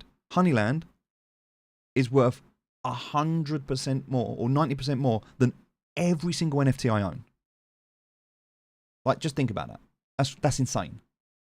And so I just don't really care about NFTs, because when you invest in NFTs, it's not just a financial commitment. The financial commitment is one part. If you invest in a token, you've got the financial commitment of that token. If you invest in an NFT, you also have the financial commitment of that NFT. But with a token, that's the end. You put a financial commitment in and you're done. With an NFT, you put the financial commitment in, then you need to put your time in, then you need to put in your your ongoing efforts to be able to manage it, to be able to generate yield. And it's the time, for me, is worth so much more than money. And it's becomes like all this is people in poor economic countries having an opportunity to earn a decent wage for themselves. I can't compete with that. I'd be better off going and being an Uber driver. Right? I just can't compete with cost of living in those countries, which is exactly the same I had in my last company. You know, when I was fighting people in Philippines and India over, website design. And so there's no reason for me to play games, apart from the fact that I enjoy them. But I don't enjoy grinding 12 different games 50 hours a day. No worries, mate. Good night, buddy. Take care. Look after yourself. So I think it's really important to understand that if you're looking at this to make money, then buying NFTs isn't necessarily the best way to make money. Playing this game isn't the best way to make money. Buying and holding a token is probably going to be more beneficial. And that's why I'm that's why I'm looking at liquidating all of my NFTs. And I say that ironically, and I've just bought like 100 of these lords, but they're pretty much worthless. But I've only done that. The only reason I bought these 100 lords is because I want to see if it gives me. I think I've got like there's definitely a few here right now. The reason I've done this is because I want to see if this affects my LRDS. And that's what I'm planning on. We'll see. We'll see what happens. All right, we are available now, so we can go up to level 9. So let's upgrade this house.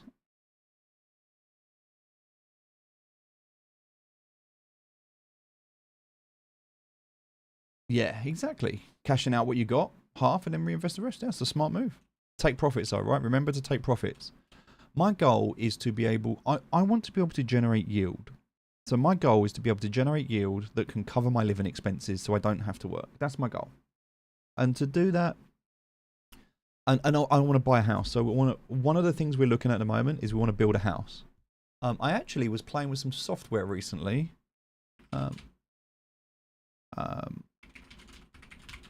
So I don't know.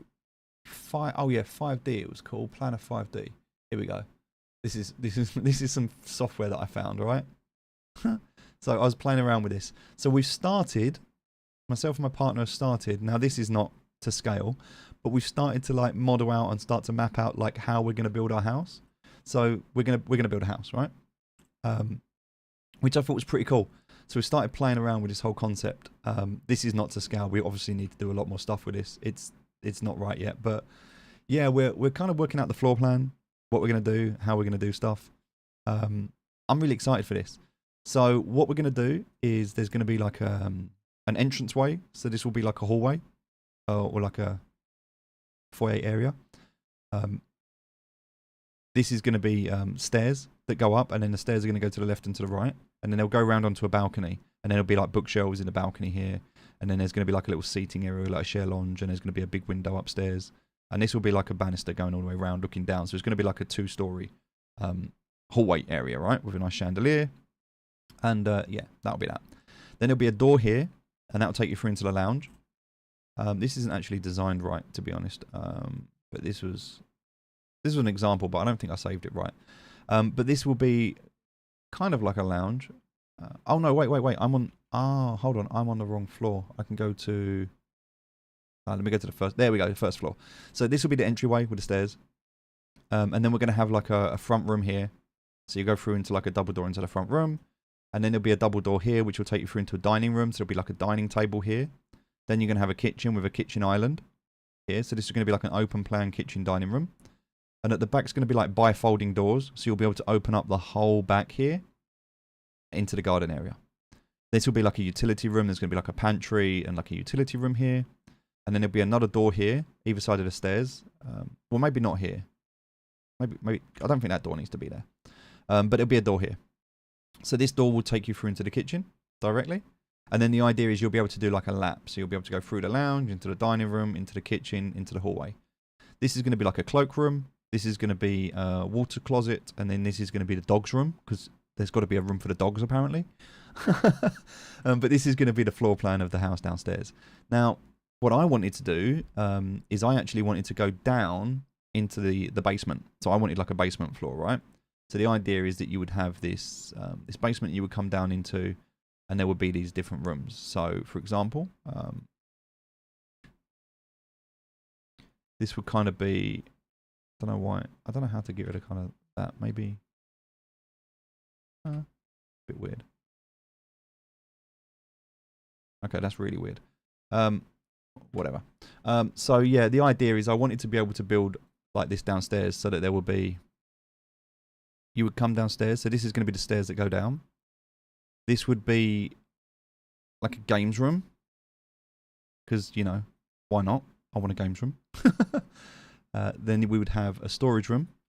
So the idea here is that this would be like a storage room that we would have. And then this would be like my office. So I would have my office down here as well.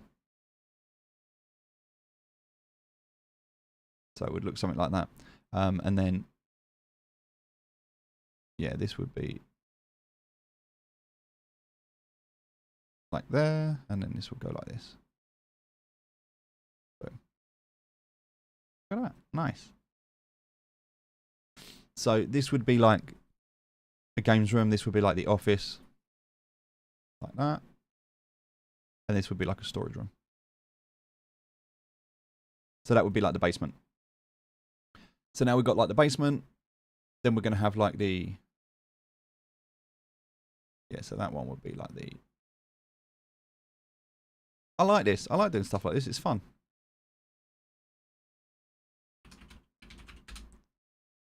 Alright, and then we've got like the... oh, that's going to be the first floor. Yeah. So this one would be like the ground. And then this one would be like the first floor.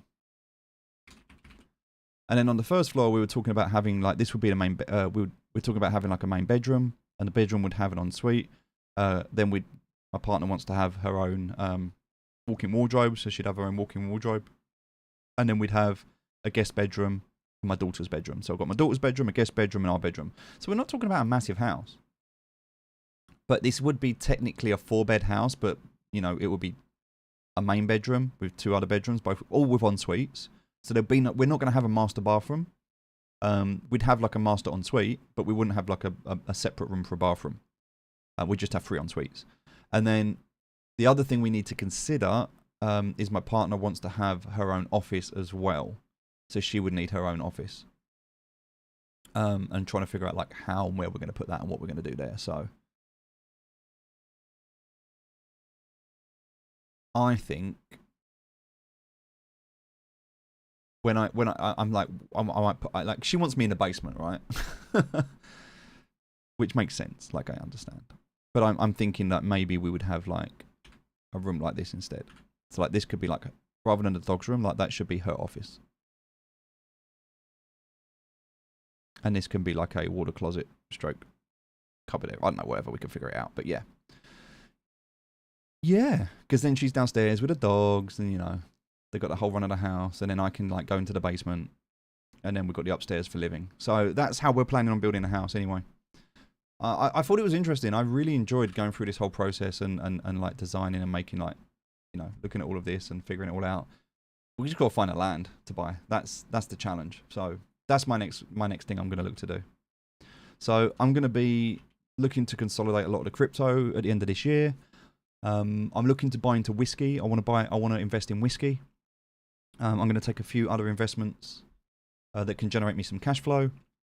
And yeah, and then I'm looking to just generate yield, buy the house, live in the house, generate yield, and then I'll decide. I don't know what to do. I have absolutely no idea what I'm going to do after that. We'll wait and see. But for now, I need to do this. So none of that matters right now because I'm kind of stuck on this. So that's the plan, and hopefully, you know, I mean, we'll see. We'll see. All right, so that's pretty much all I can do at the moment here. I can go ahead and rest everybody because they will need to rest. I am starting to run out of food, so I'll need to sort food out in a minute. So let's just get all these guys resting.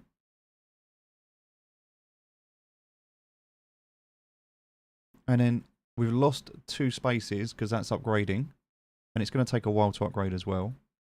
I tend to do my upgrades before I go to bed, and then when I wake up in the morning, they're done because the timer continues. Alright. So that's pretty much all I can rest at the moment. Okay. And then I've got some lumberjacks that are kind of working, so these guys can rest.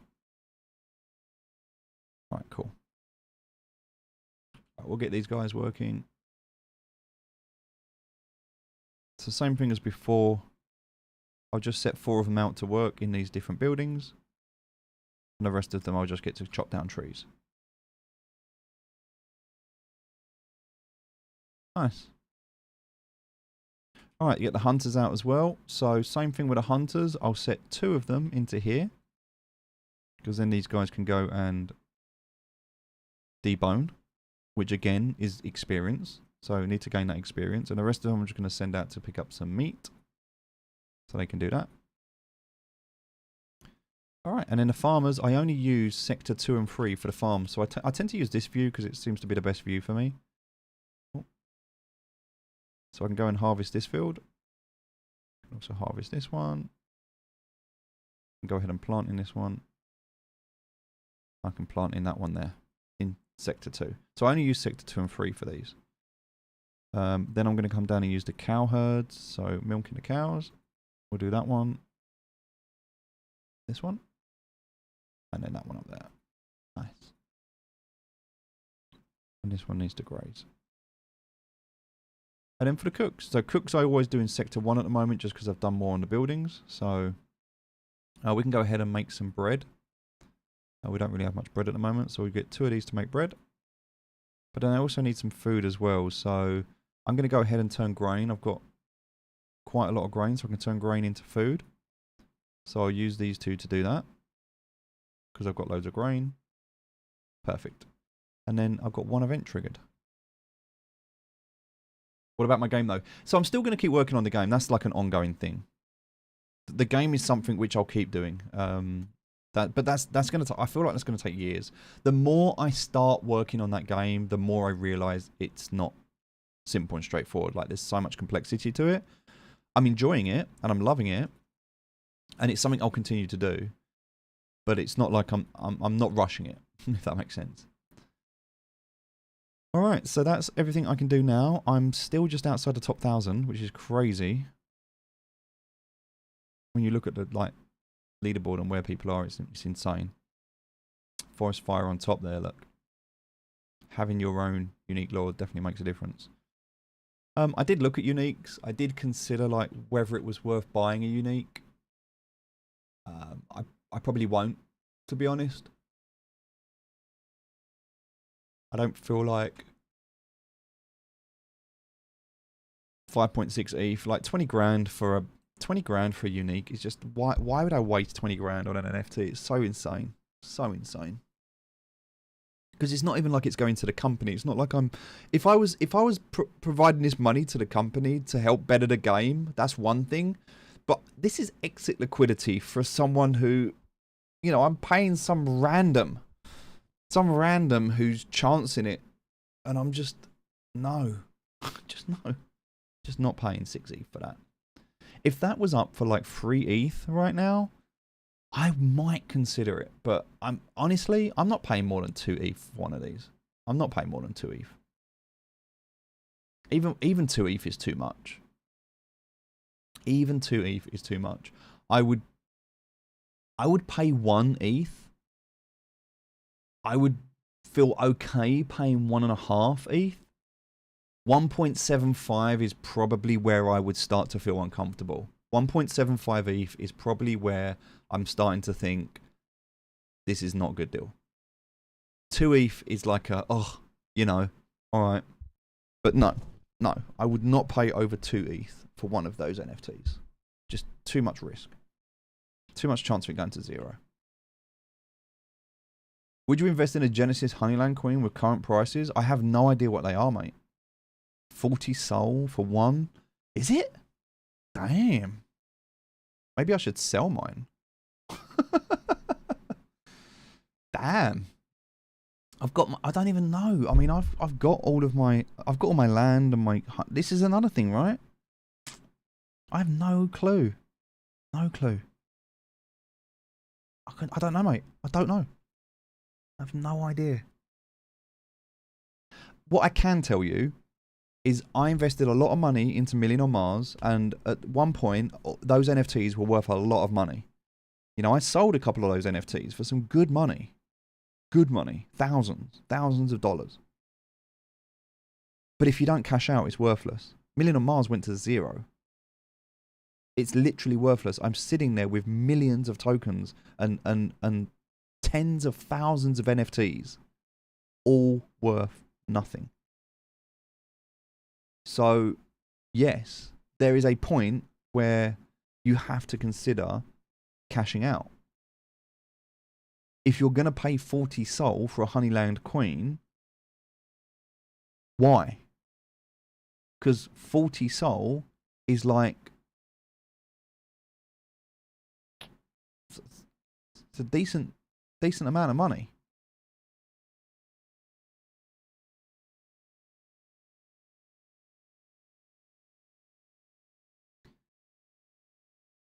It's difficult, right?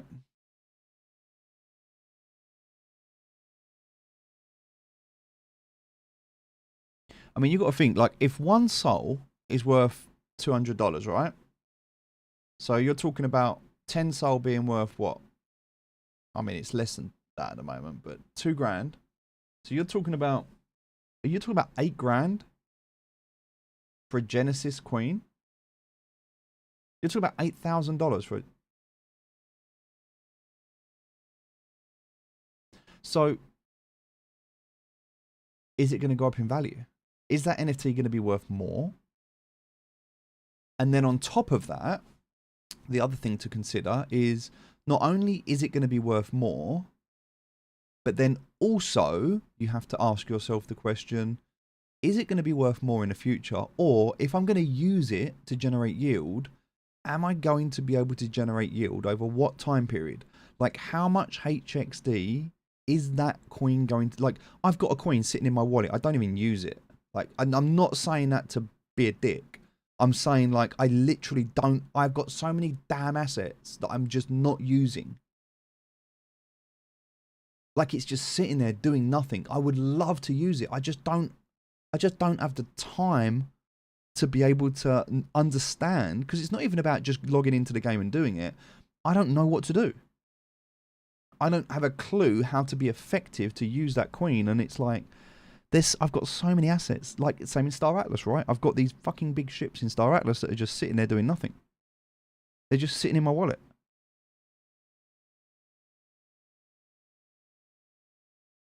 So it's okay if you can rent stuff out, but if you're responsible for renting it, then you've also got that stress, right? Of knowing what you're doing. It's a difficult one. But yeah, I mean, I got to look at my lands and all my stuff. you can infinitely breed with them and sell those kids for HXD. Yeah, see, I don't know anything about it.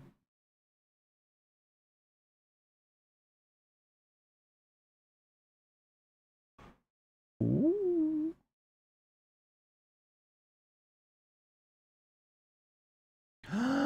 Ladies and gentlemen, I'm going to share something with you. So, I've just spoken to the CEO of Crypto.com.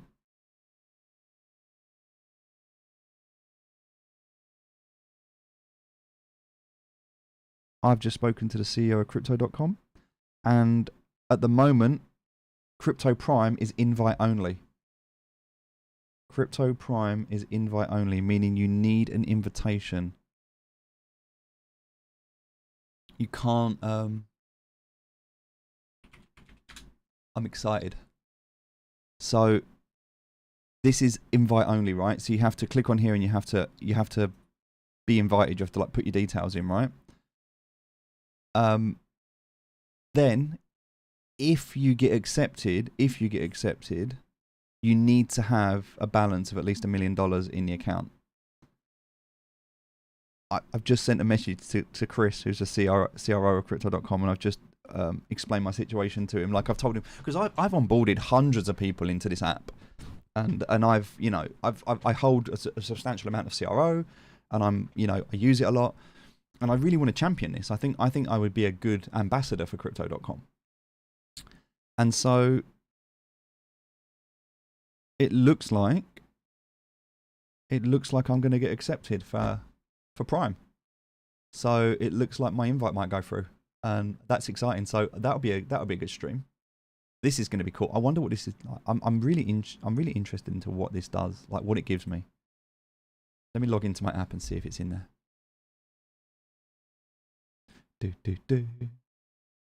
I'm excited. I really feel, I might be wrong. I might be completely wrong here. This could be a big fumble for me. But I really believe that Crypto.com has the potential to onboard mass adoption. I really believe it has the potential to onboard mass adoption.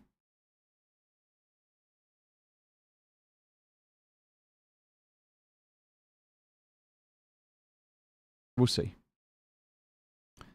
All right, there's no invite there yet. So I'm going to keep an eye on that and see. But all right, let's see. How long is this going to take to upgrade? It doesn't actually tell you. There's no timer. The only way you can get a timer is by hovering over it and then seeing here. So 1 hour, 42 minutes. All right. So we chill. We chill for that. And then we need to be able to upgrade to the next, which is going to be level 10, which is getting a bit expensive now. So one of the things, if you wanted to, if you're looking at the blocklord.space, so if you go to blocklord.space, one of the things you can do, I believe is in guides, game info, building upgrades, there we go.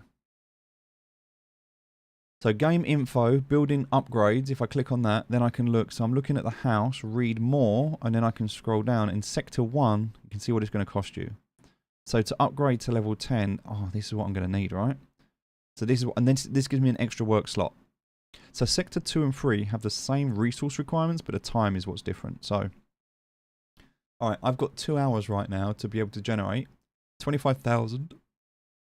Now I've got enough stone, I just need more lumber. So, and for mining at the moment, so the only thing I need to do with the miners right now is keep them working like this. So these two need to go in here. This one needs to go in here. And this one needs to go in here. Cool. And then from there, the rest of them can just chill right now, but then lumberjacks. So for lumberjacks, I need wood. I need like so much wood. So we'll get the guys working in here, because I think this is a good one to keep going. But I'm not going to bother with the rest of them in the other lumberjack, in the other lumber mills. I'm just going to put them in here to do this. Now these guys need to rest, so I can put them in there. I'm going to need to do some repairs in a minute, so just bear that in mind. He's chilling at the moment. He can chill. Working, he needs to chill. Alright, so everyone's knackered. Alright, the hunters, yep, they need to chill as well.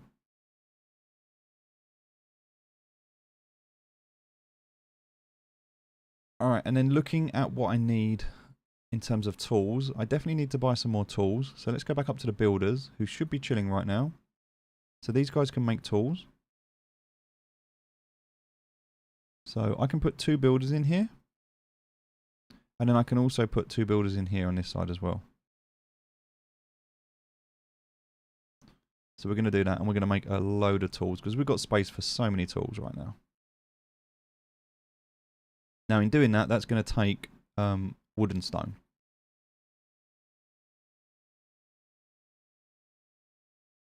Yeah, BR1. I'm going to have to play it. I'm going to play it in a bit. Is it? Okay. Totally different again. They've added a new warehouse for a new building as well, apparently. They're moving in a good direction, but the input lag and performance still needs to improve a lot. I agree. I agree. I think it's got a long way to go, but I like what they're doing. I think it's got potential. I think it's got good potential. All right, let's get these miners out. So I need all of these miners now. They don't need to be doing this, to be fair. Actually, no, I can leave the miners, because then when they're done, I can just swap them over. Because I'm struggling with resting at the moment. I haven't got enough space to rest. Cool. All right. Then to get these hunters resting as well. And then I'm going to have to do some repairs after this, because I'm pretty sure if I hover over a building, yeah, not too bad at the moment, but... Alright, let's get these farmers out. Now, as you can see, I've already spent... I mean, I know we've digressed and we've been talking about stuff, but, you know, I've already spent an hour playing this game at least. Now, I know I haven't been, like, fully efficient, and I've been doing other things, but a good hour in this game already. And I don't feel like I'm making much progress. Now, I know I can argue that, you know, I'm not focused, but it's boring. This is the same thing over and over again, so I'm not inspired to just sit here and click buttons. And I really hope they fix that, because without that, this game won't last. Like, I know they're bringing in a dynasty effect, and I know they're bringing in PvP, and there's battles and stuff, and, you know, I don't know, like, I look at a game, I tell you what, this kind of reminds me of a top-down version of Medieval Dynasty. And I really love that game. But that game was fun because you could explore and build and grow and gather and do stuff. And this just, I don't know, it loses its appeal. It needs something to keep you engaged. I can also send out the militia to go and do their patrols. And that's also not a bad idea. I'll just send them all into here. Right, and then I can also assign people that are not assigned. So, as I start looking through my squads, there's quite a lot of people that are not assigned. So I need to find them. And then just assign people. I'm just assigning random people at the moment. Which is not the most efficient thing to do. Okay, that's it. Everyone's assigned. So, now everyone's assigned, I can check my buildings. They've got 2 people assigned. I think everybody is assigned in every building, but I've got a lot of people that aren't, so.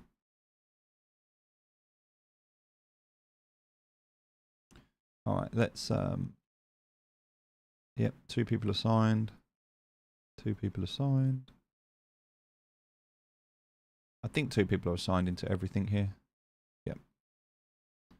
Or everything that's being used anyway. Definitely makes sense to have 2 people in this foreman house, yep. And in there. There. And then I'm assuming I've got in the lumber mill, yep. And in the mine, yep. Alright, so, and then the cow pen I've checked. And this cow pen as well, yep. So then let's go and have a look in this cow pen. Yep, 2 people in there. 2 people in there. This house. So I think I've pretty much assigned everyone everywhere. Can't put people into the warehouse. Well, there's no one in there, so I'm not even looking at them. I don't care. I'm just assigning them. I don't even use this building, so I'm just putting them in there for the sake of them being in there. I could definitely go and be a bit more Okay, so they're in there. They're in there. I did check that one, yeah. This forge has no one in it, so. I don't think it matters who you put in here because it's more what they give you, like this and this, as opposed to anything else. Right, but that's all done, and then this one's all done as well. I've checked this one already, so everything has 2. So I'm full. Like every building has 2 people now assigned to it. Did I check these windmills? Maybe this one. Yep. This bakery. Oh, this bakery was missing one. Yeah, oh, and the granary. I missed a granary as well. Granary. I think that's everything.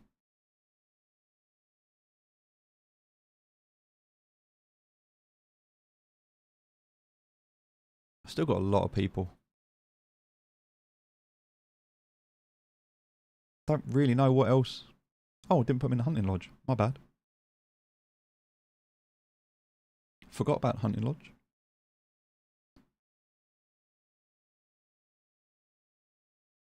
And then there's a hunting lodge up here as well, right? So that's probably empty. Yep. Oh, look, we're running out. We're running out. Oh, and I got this as well. So I got a new NFT, which is nice. Cool. What was this one that I got? This was...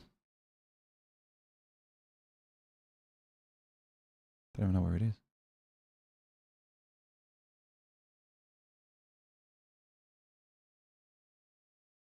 What is she? A warrior? Hunter? I don't know what she is. Anyway. That's it. Pretty much done. These all need repairing now, so they're kind of getting to their 50% marks.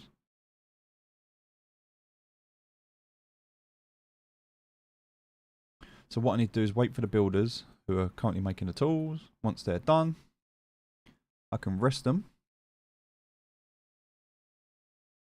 So I'll get these 2 builders resting and then I'll get them out repairing. Alright. So that's kind of it. I just need to do that. Carry on. Bit boring, as I said. There's not really much happening if I go to the missions. Not really getting much done now. It's very slow to progress. Like, I don't understand how people... Like, I've been playing pretty consistently and I'm at 10,000. And the top person right now is at 30,000. And it slows down. So I don't understand how they are so far ahead. Like, there's obviously things that they're doing. And, yeah. Obviously, people that do that, they're not going to share their little secrets and tips, but whatever. Whatever. 28 days, so 2 more days to go, and then I get a blueprint with my 30-day streak for the end of the month. And yeah, so we've been playing this game now for about a month and a half, because we started halfway through the last month.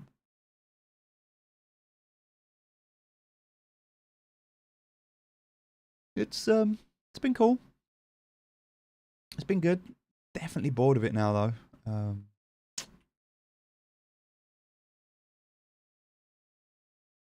Yeah. There's not really much else I can say on this. We're just going to wait. We're going to wait another 3 days and 23 hours. So, complete as many events and adventures as possible and burn banners. Well, I've not been able to burn any banners. Just simply because all of the events that burn banners have not been my banners that I've got. Influence. Acquire and spend influence to receive a portion of this pool. So actually, maybe, if I can try in the next 3 days to grind, I might be able to spend some of that influence to get a little bit of that pool, maybe. Maybe a very small amount of it. Heroes. Own as many heroes as possible. Certain collections, stats or traits may be given preference. So, I have to wait and see what I get as a result of this. I don't know.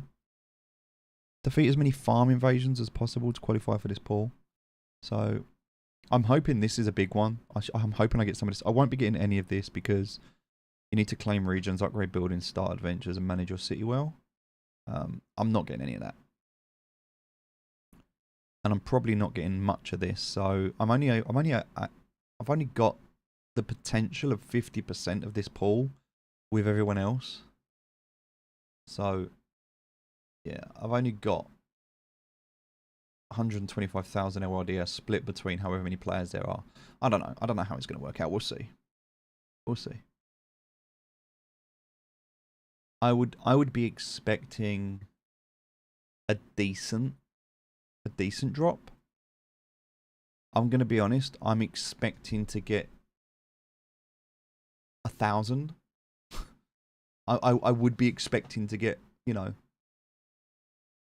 somewhere in a region of 500 to 1,000 LRDS. That's my expectations at the moment from this game drop. There's 250,000 of them. I'm possibly eligible for up to 125,000 of the pool.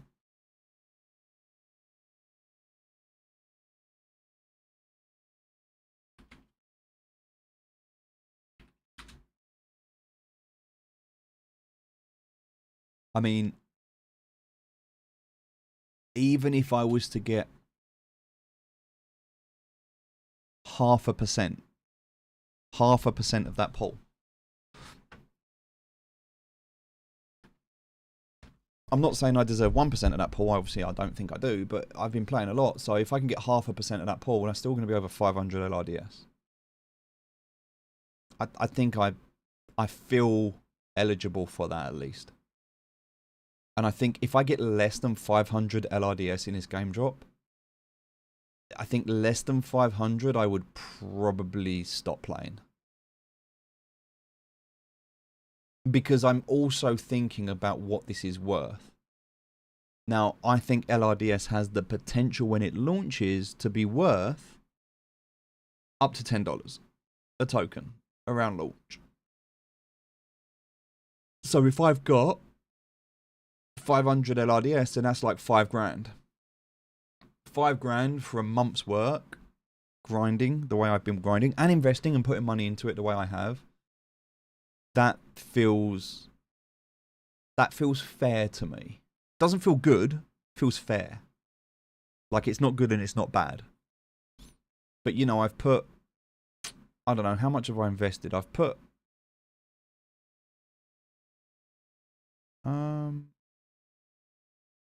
say about 3, 4, 5. I'd say I've put about 6, 7, about $750 into this game ish. Put about $750 into this game, right? Ish. Maybe not that much. Somewhere between 500 and 750, somewhere in that range, between $500 and $750 in that range is what I've put in. So yeah, and I've played consistently. So yeah, I want to 10x my money. So let's just say I put $500 in. I want to 10x my money, so $5,000. So 500 LRDS worth $10 each at launch. $5,000. So that feels fair. I mean, it's highly speculative and there's a lot of risk, but you know, that's the expectation that I'm setting myself. Probably setting myself up for failure, but fuck it, why not? Right, let's do some repairs. Right, we need to do some repairs. So this house, let's start off with sector 1. Do the repairs here first. So this house needs repairing. We'll do this one first. That one's at 10%, so it can wait. This one's at 50%. So the 50% I need to do first.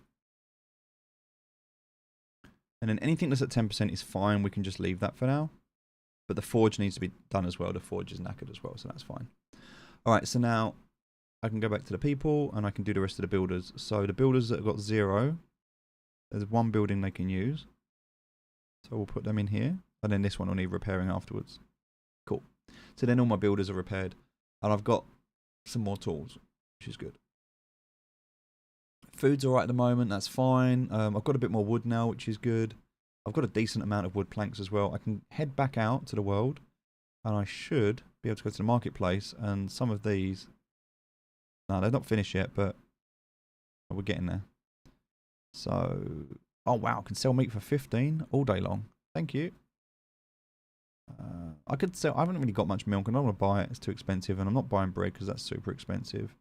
But I could, do I want to buy this? No, I've got loads of that. I could sell some of that though, to be fair. I could sell 5,000 of that. Let's do it. I mean, I need to sell it anyway, so we'll do that. I can buy that for 12. I'm happy to buy that for 12. It's fine. I need some more of it anyway, so that's okay. And it's a little bit expensive, but I need to buy it anyway. That's expensive to buy. This is, actually, it's cheap, but do you know what? I'm going to just go ahead and do it anyway. Just to get rid of it.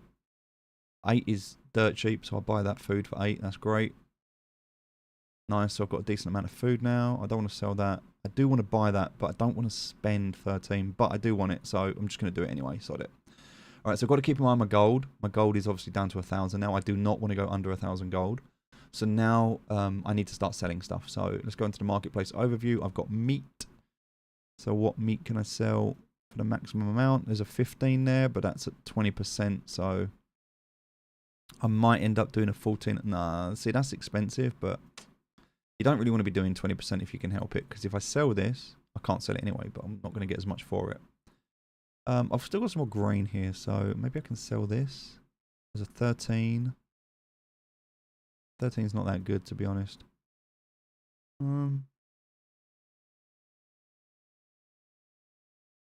There's a 14 there, but that's at 16%. It's really bad. 16, but that's at 16%. But it is the best one out there, so I think that's what I'm going to have to go and do. I'm going to get 135 for it, which is a bit of a kick in the nuts, but we're going to go ahead and sell that. Alright. So now we need to just like stock up again, make sure we've got everything we need. But that's continuing to go, which is good. So now we've got some more money.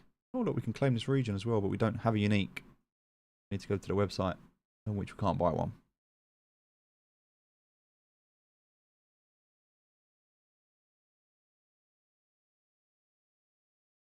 Alright, that's pretty much it for today. There's not really much else we can do here. Done some farming missions, done a couple more marketplace missions. Not much. No more events. Did we get into the top 1,000? No, we're just outside it still. And even if we like, I'm outside the leaderboard, and I've been playing consistently, right? But there is 53 days left, so we'll see. I don't know how many players there are. That's the other thing that I'd be curious about. I'm in a bad region as well, by the way, and wheat cost is crap, and tax rate is crap, and yeah. Could definitely be in a better place, but yeah, it's fine. We'll move. We'll move. Not now, but in a couple of days we'll move again. We'll just keep moving. Yeah, exactly right. People are pretty much grinding. Well, I think there's bots that are involved. There has to be bots. They can't all be players. There's people with multiple accounts. There's people with there's different tactics and different things, but it's far too sweaty. Far too sweaty. You got 1784. It's crazy, right? Crazy. Right, so let's have a look. Oh, I need to repair this. That was one that was badly damaged. This one definitely needs repairing. So we'll do that as well. And then into Sector 2. So for Sector 2, house isn't too bad. The lumber mill needs doing. So we'll repair that.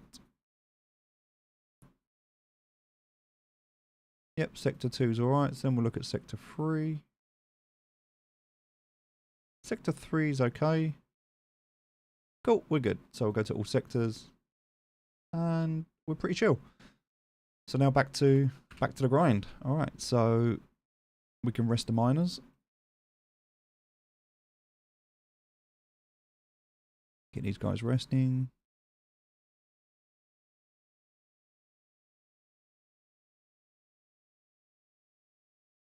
Get this guy out working. And get this guy working with him.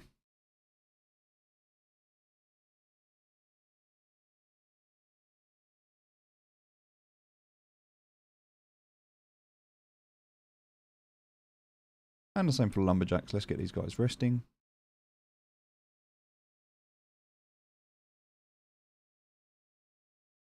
As you can see, just doing this is not too bad, but doing it every single day continuously, like the same thing, yeah. I wouldn't be doing this if there wasn't the incentive of earning money.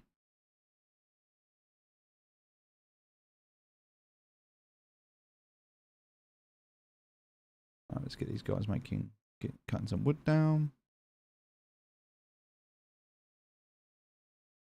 Get these guys getting some food.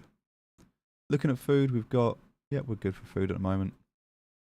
The good thing is almost all the games I started in Web 3 are doing great nowadays, except for Thetan Arena and now Mom. Yeah, Mom's really sad. Like, I really, really had high expectations of Mom. And as I said, I mean, there's still... The fact that the team haven't disappeared and they're taking a snapshot does give me hope. But I don't know what that looks like. I mean, whether it's favourable... I mean, you got to think, like, I was the biggest guild. I had pretty much... You know, I think I was one of the largest investors with the most amount of space. I definitely had a big exposure to that game. So what that translates like into whatever they release in the future, whether it's favourable for me or not, I don't know. We'll see. At the end of the day, if they're not successful, I'm not successful. So I'm rooting for them. You know, if they're absolutely flying in cash, then, you know, they'll be more favourable. But I don't know. We'll see.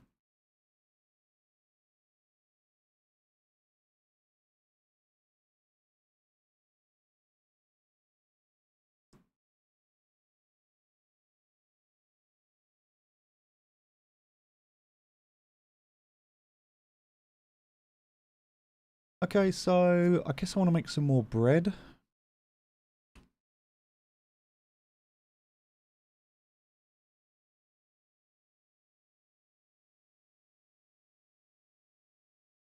Doing that, get some more food on the go. Right, we're good. And then the cows. Keep the cows ticking over.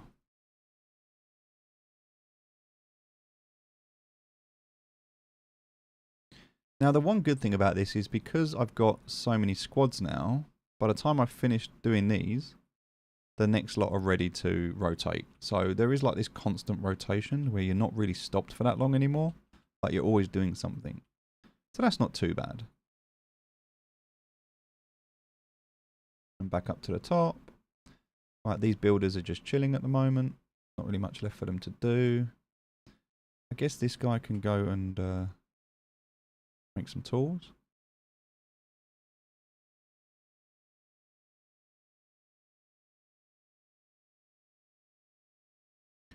And then I guess I can repair anything that needs repairing.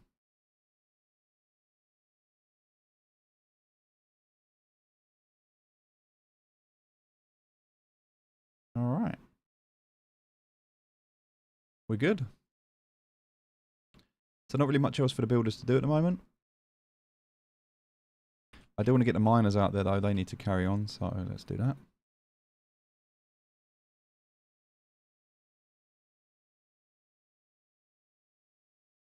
So the idea is while the miners are out, I really want to have the lumberjacks resting, and then when the lumberjacks are out, I want the miners resting. That's an ideal situation.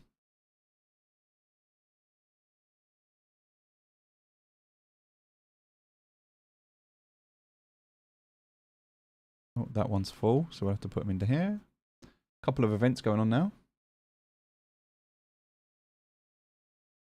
Yeah. Yeah, I hear you, Koopy, I hear you. Let's hunt them down. Nice, got some food, that's good. Remember, we want the high risk, high reward when we can, so... High risk, high reward, we're going to fight the bear.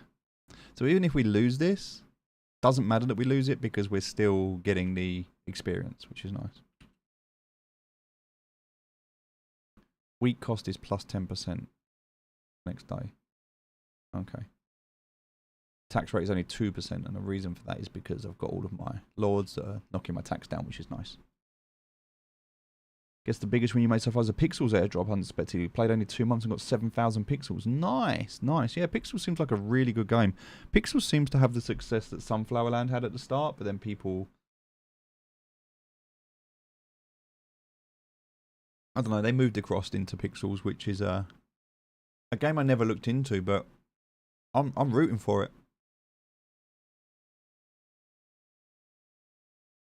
I think some people did quite well with some Mavia as well. I think there's a few people that are playing Mavia.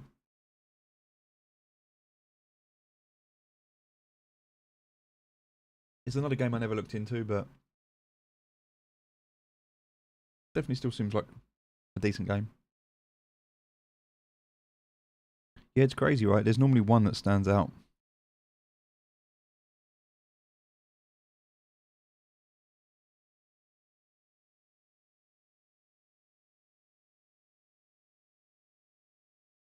Alright, I mean, there's nothing really else I can do here at the moment.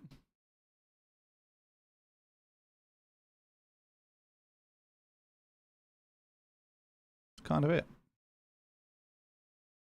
Should we spend some influence? No, we're going to wait. Kind of tempted, right? Kind of want to go back and see what it's like to spend some influence, but I don't want to waste any. Because I've only got 3,000. And I can't afford any heroes. Oh, I can actually. I could get a basic hunter, couldn't I? Should I get a basic hunter? Do I... Is that on here? Hold on. Is a basic hunter on here? Buy a basic hunter. Yes. Buy one basic hunter. But I only get 12.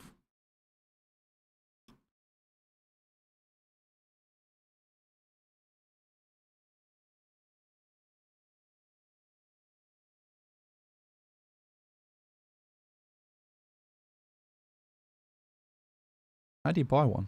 Oh, there. Do I want to spend 2,000 influence and buy a basic hunter? Not really. I'd rather save up and get a legacy, if I'm honest with you. Legacy hunter is what I want. Legacy is definitely worth more. Still playing SFL every day and enjoying the fresh wind there is. Worked myself up to one of the top players. Nice, Koopy, nice. Yeah, I mean, I've still... Oh, do you know what? I haven't even logged in for such a long time. But I've been watching the updates and they look really good. They do look really good. I'm really excited for what they're bringing to the table.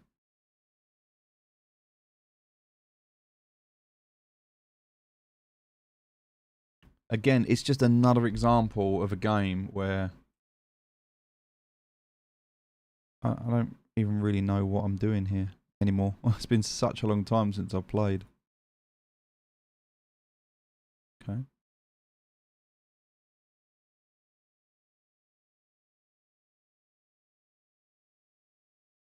Okay. I've got all this stuff.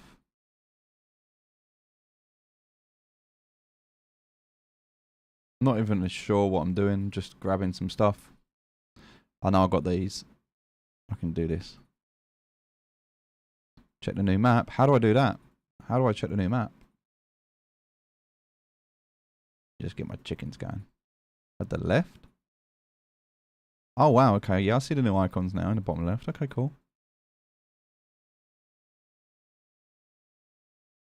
So they got rid of the boat then. The boat's not there anymore. Okay. Interesting.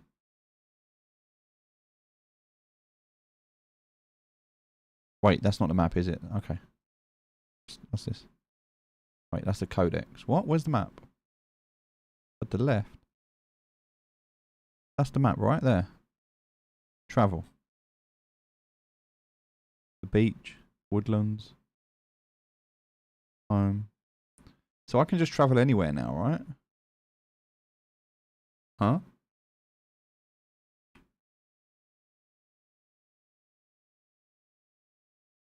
I might be in an old version. How would I upgrade? How would I update? Upgrade? Upgrade island. An exotic island awaits you with new resources and opportunities to grow your farm. Would you like to upgrade? You'll start on a small island with all of your items. What's this? I don't know if I want to do this or not. I don't know.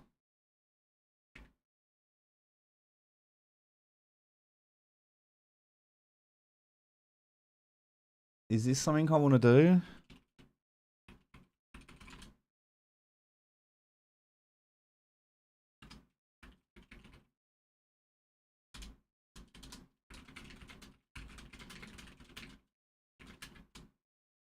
Is it something I want to do?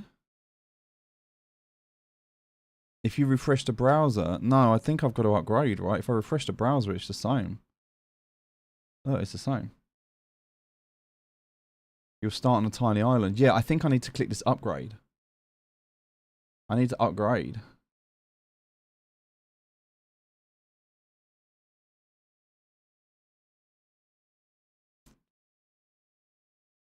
But now click on the world icon at the bottom. Yeah, no, look, it's...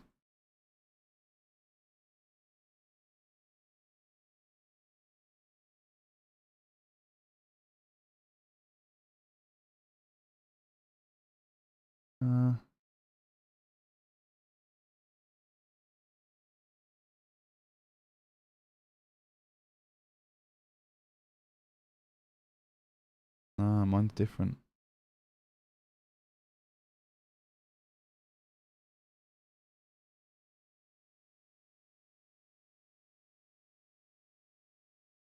What? Need more block bucks. I'm poor. Coins, marches, you have deliveries. Okay. Alright, okay, there's so much going on. I'm like, wow. A new currency called coins will be introduced in April 3rd. Nice. Exciting. Okay. I mean, there's a lot going on.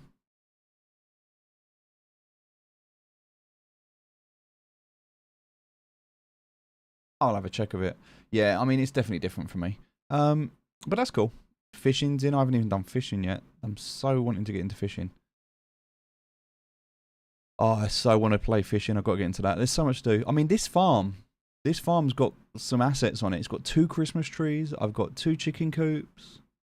I've got a lot of resources. I've got a Kubiko. There's a lot of stuff on here.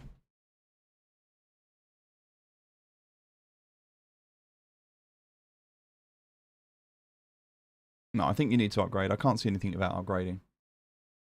I'll have a check on Discord. Let's have a look. Did you tag me? Hopefully you did, because then no, you didn't. I don't know where I'm looking. SFL chat. Oh wow. Oh yeah, that looks very different. Is that what you see now? Oh wow, yeah, your farm looks very different. That's so different.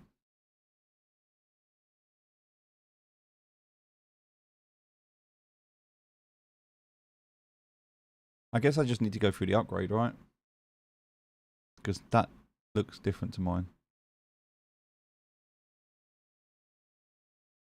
That's nice, though. That's cool.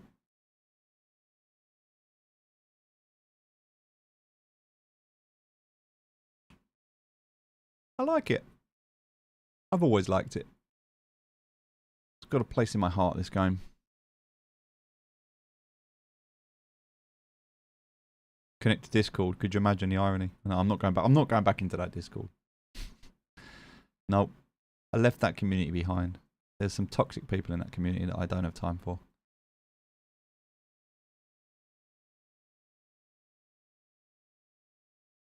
Interesting though. Definitely have to. Well, again, it's up for sale at the moment. So this is interesting as well, right? So some people, I put a post out on Twitter, and some people, I found this one interesting.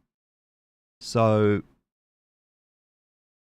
yeah, so I said, look, I'm going to start to liquidate my NFT collection. No different to what I've told you here today. 7 figures worth of NFTs. Some very rare, some unique, some worthless. Right, and here's the other thing. I will not sell any NFT that doesn't have value. For example, I spoke to Eric at Million on Mars, and he said if I wanted to, I could sell all my assets. And this was when the game was going through its struggles. And I said, who would I sell it to? And he said, well, you can sell it to whoever you want. And I said, yes, but if I sell my assets to someone, knowing the game is in this poor state, then I'm effectively selling them garbage. And I don't, like, ethically feel good, or morally I don't feel good selling somebody something if I know it's struggling. I would only sell somebody something if it's doing well and if there's potential in it. I'm not going to sell someone something to just dump on them, because then it's like they've bought something, but I can't bring myself to know that I sold something that's worthless, you know? Like, I want it to be fair. Like, somebody has to feel good. I do not want anybody to buy an asset from me and have buyer's remorse. Like, if somebody buys something from me, I want them to feel good about it. And so then I was like, okay, I'm not playing Sunflowerland. I have a farm with incredible assets, which is very valuable, and I don't really want to sell it, but I also feel very bad about having these assets not doing anything. So then I thought, well, okay, what is it worth? What is it worth to sell the farm? And so originally I said I wouldn't accept less than 50 ETH. But then the price of ETH went up. And so to be fair, I listed it at 35 ETH. Now the price of ETH has gone up again. And I feel like a fair valuation of this farm is $100,000. And you might go, well, it's not worth that. And actually some people in the comments did say that. They were like, a little overpriced. Maybe it's worth 3.5 ETH because they're basing it on the cost of the NFT, the wearables, the balance in the farm, inventory, whatever. This does not take into consideration many other factors. It doesn't take into consideration the stuff that's not listed here, because not everything is listed. It doesn't take into consideration the number of the farm. It's farm number 4. The only 3 farms with a number less than this is Adam, Spencer, and Romy. I've got farm number 4. That in itself, as a collectible, is a huge, like, there's where is the value of farm 4 on here? What you're saying that the number of the farm doesn't have, this absolutely is valuable. So that's not even, like, there's so many things that aren't considered into the cost of this, right? And so the other thing on top of this that I would say, see, this is what I would say, I would argue this. The other thing I would say is, just imagine for a moment, imagine that an investor comes in or somebody comes in and they buy my farm for $100,000. What does that do to the status of the game? What does that do to everybody else's NFT? Right? If you're making news and headlines and saying Sunflowerland Farm sells for 6 figures, all of a sudden a lot of attention starts coming into the space.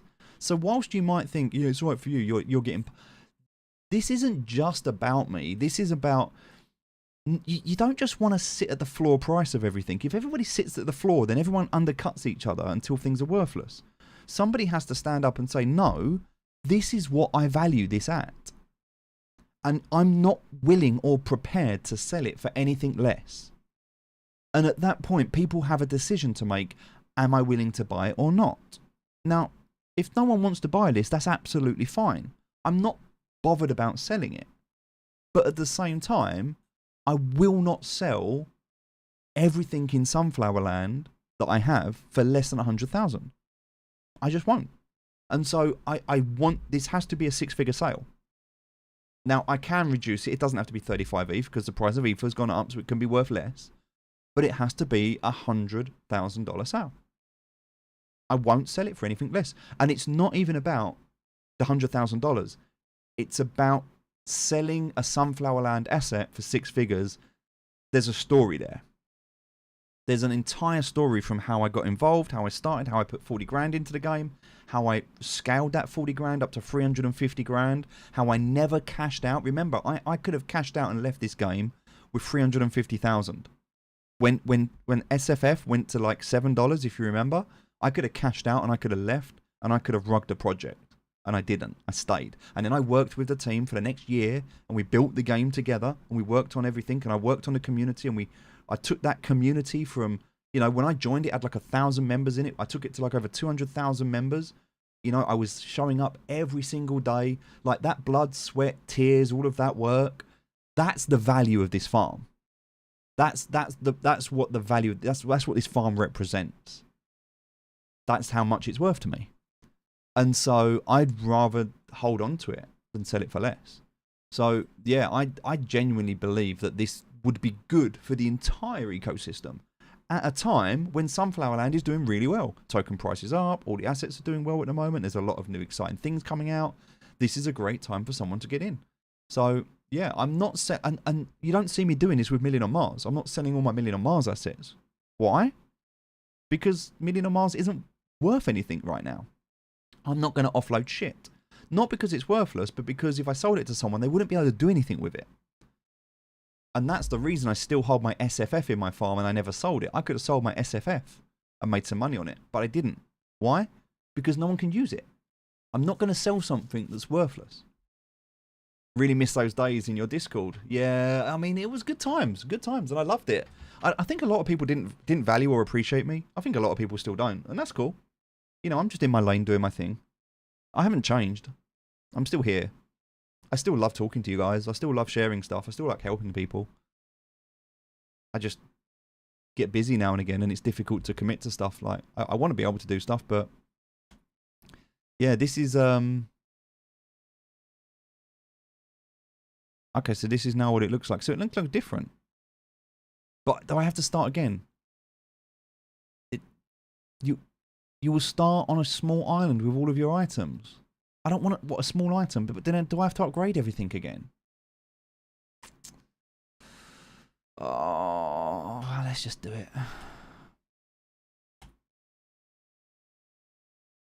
Okay.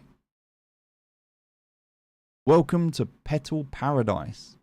The area of Sunflower Land is known for its exotic resources. Expand your land to discover fruits, flowers, beehives, and rare minerals. Your items have been safely returned to your inventory. So now I need to upgrade. But now I'm going to have to pay these upgrade fees to upgrade again, right? Oh, so now I've got to upgrade. I've got to pay for everything again. Alright. Connect to Web3 wallet for daily rewards. Okay. Oh, I don't know if I think I regret doing it now already, because now I've got to rebuild everything and it's going to cost me loads. Kind of back to the start. What, I can upgrade again? What's this? Why is it still there? What do I get? Okay. What's this? Blossom beard? Okay. Upgrade island coming soon. An exotic island awaits you with new resources and opportunities to grow your farm. Would you like to upgrade? You will start in a small island with all your items. So I can upgrade again. You can store all the NFTs in a house that are not AoE. Wait, what? Oh, what's this? Got a house. Wait, what? What's this? Hey, look at me. I can add more pumpkins. Oh my god, there's so much to do. So now if I click down here, no, I still don't get the map. I still don't get the map. Why am I not getting a new map? Maybe now if I refresh. I still don't get the new map. I feel bad. I feel like I shouldn't have upgraded. I feel like I should have kept it OG. Can I go back? You think I'm still on the old version? I don't know. I don't know how to get a new version.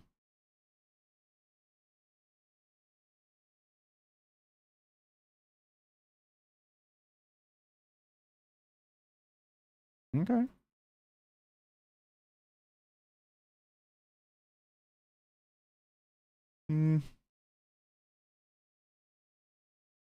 Oh, is there a setting? Install app? What's that? Okay. What's the app?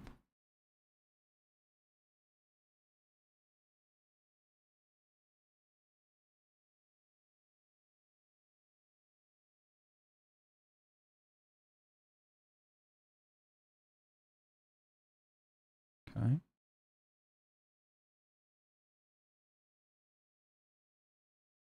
Don't know. Don't know. Oh. So now I've got to go through and do this. Was it even worth doing this? I don't even know.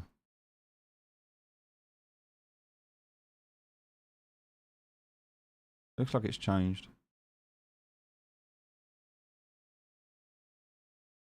Hey, welcome back. You've helped solve the crop shortage and price have returned to normal. It's time to move on to some bigger and better crops. Okay. The hell? Alright.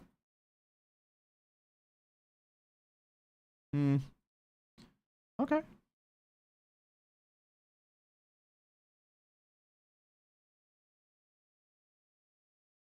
So much to do. Pretty cool though. Alright, we'll leave that for now. Back to this. Do I want a basic hunter hero?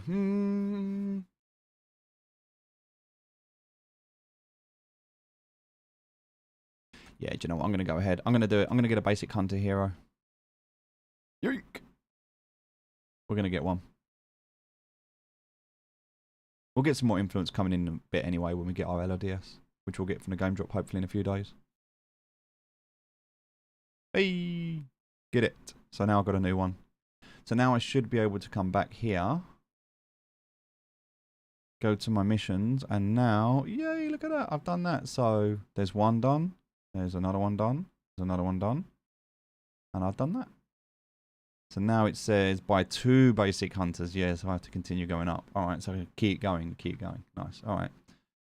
How did I get my influence? You get your influence through the Shadowclaw season. It's actually part of the reward track now. So I get my next lot of influence at what? 15. Lots. Long way to go. Yeah, you get it in the battle pass. So we'll do a counter accuse.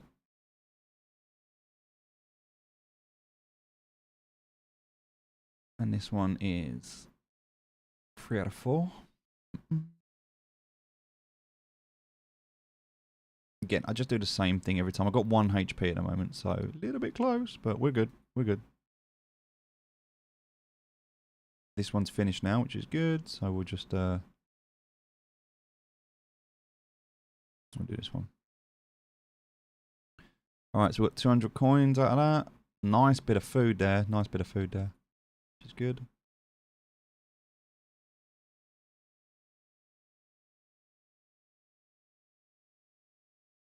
I can't remember which I need to do here.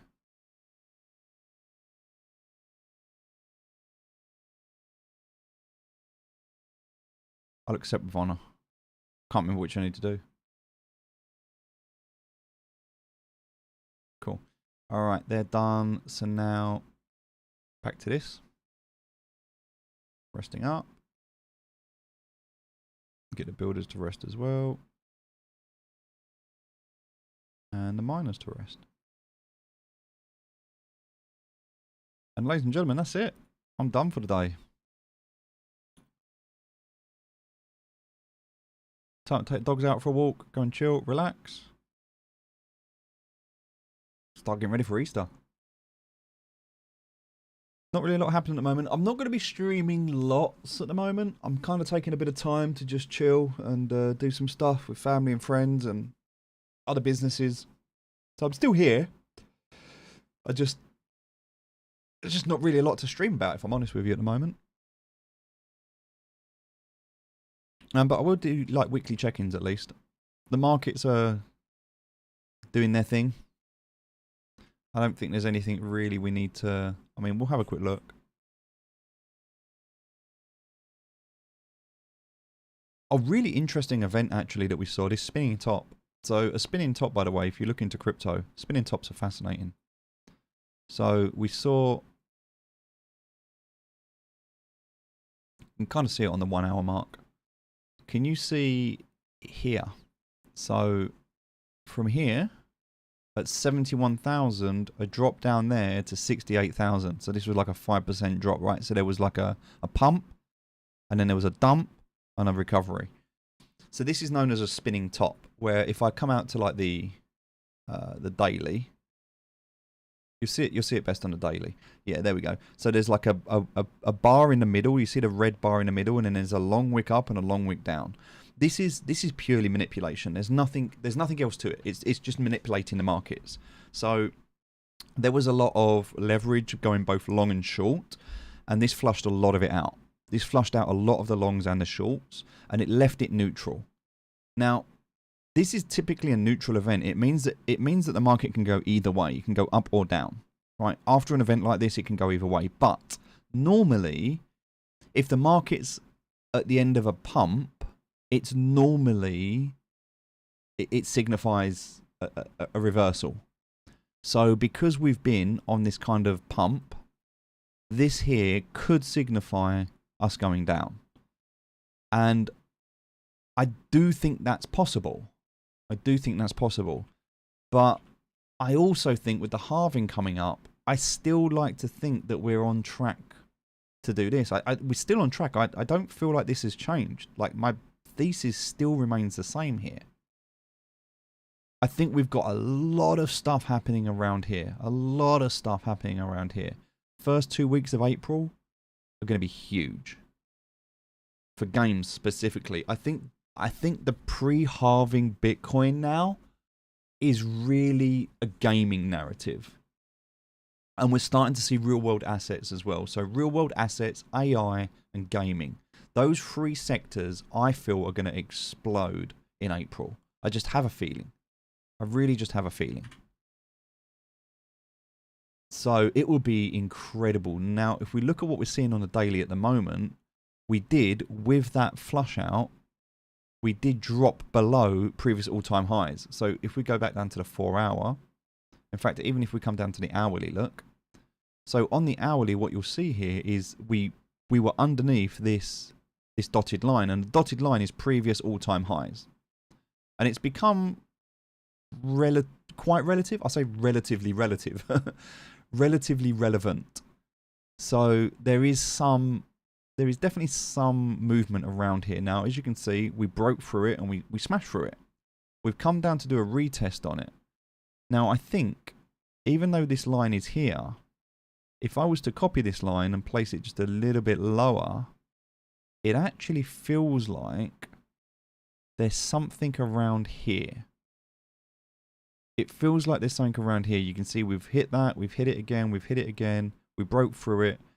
This, and we've just retested it. This kind of feels like, and we consolidated around it here, we peaked on it here. It's a bit of a weird line, like it's got a bit of range to it. It's not an exact line. It's a very strange line. But it definitely has some merit to it. And so I feel like at the moment we've just done a retest, which means we're on our next leg up, which we're seeing here, look. So we pumped, we retested, which would have been a 50% correction. So from here to here, a typical 50% correction would have sat us around here, which it did. And now we're in a good spot. So I think that thesis of a spinning top, reversing a trend, is invalidated here based on what we're seeing. And look, we're even in real time. We're starting to see, look, Bitcoin pumping at the moment. It's going back up to 70k again. We're on track, and as a result of that, what we're starting to see is the markets are starting to pick up. Arweave doing really well at the moment, picking up again. Coty still not. Coty's still a good buy at the moment, like that. Quant still feels like a good buy at the moment. Render, it's doing its thing sideways at the moment. Theta at the moment, doing much. Cake's actually doing quite well at the moment. I wonder if we see a new DeFi narrative. AVAX, bit of a pullback, which is nice. Solana's also had a bit of a pullback, which is nice. Look on the daily. Chart's going to look a lot better if we look on a daily. ADA, not doing very much at all. Matic, not really doing much at all.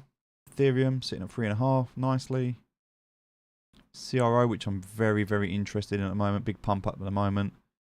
You see my entry on CRO. My entry was at 5 cents. So my entry here, I'm currently sitting at 155% on my entry. So very, very nice entry there. I think that's one of my biggest entries. I got in below what I got my dad in for. My dad only put 3 grand in, but I got my dad in here. And then I got in below him, and I still kind of wind him up about that. But yeah, sitting nicely on that. Happy with CRO at the moment. What else do we have? Rune. Yep. Rune had another little shop up. The Rune doing very nice. I did sell my Rune. I sold my Rune at $9. But yeah, that's 100% up in a week. It's perfect. Bit of a retest down. Yeah, looking really good. I don't think there's anything else to do at the moment. Just sit back and watch. Ronan's sitting over $4 again, doing very, very well. If you bought Ronan at the end of last year, if you had the conviction to buy Ronan at the end of last year and held it, you're sitting up nearly 10x right now. A 10x play on Ronan right now. You deserve that. You know, that's like a 5-month play. So in less than 6 months, you've 10x'd. That's solid. That's really solid. Like if you were able to do that and you still hold it, that's a solid play. I got out at $2. I got out about here. I missed out on loads. And I'm happy. I'm happy that I did what I did. I got out what I felt was at a good point. You know, there's a pullback, it pumped up. I got out around here. So I don't know where my entry was. My entry was a long time ago. My entry was back in 2021. But yeah, when it pumped back down here, I got out. I got out somewhere around here. I don't know where it was exactly, but oh no, it wasn't. That was January. Oh, maybe I got out a little bit higher then. Oh, February. Yeah, so I must have got out. I probably got out around here somewhere, I reckon. No, I wasn't that high. January, February. I might have sold the bottom here. I might have sold the bottom around here. I don't know exactly. But somewhere, anyway, wherever it was. I sold it at around $2. Yeah, solid. Solid investment if you got into it. Well played. You might get lucky. That's it. I don't trust the Ronin narrative though at the moment. It just feels like it's being oversold in marketing, and I don't know. You know, maybe it plays out, maybe it doesn't, but something in my gut doesn't feel right about it, and I'm just not willing to commit. But for those that do, good luck to you. I absolutely respect the fact that if you're willing to take that gamble and it pays off, you deserve everything you get. It's funny because sometimes on social media people are like, oh my god, you're just salty because you don't have any Ronin. And I was like, I actually do. Like when people were commenting that, I was like, I actually do have some. Just didn't say it. But no, I sold it all, and I don't feel bad about it.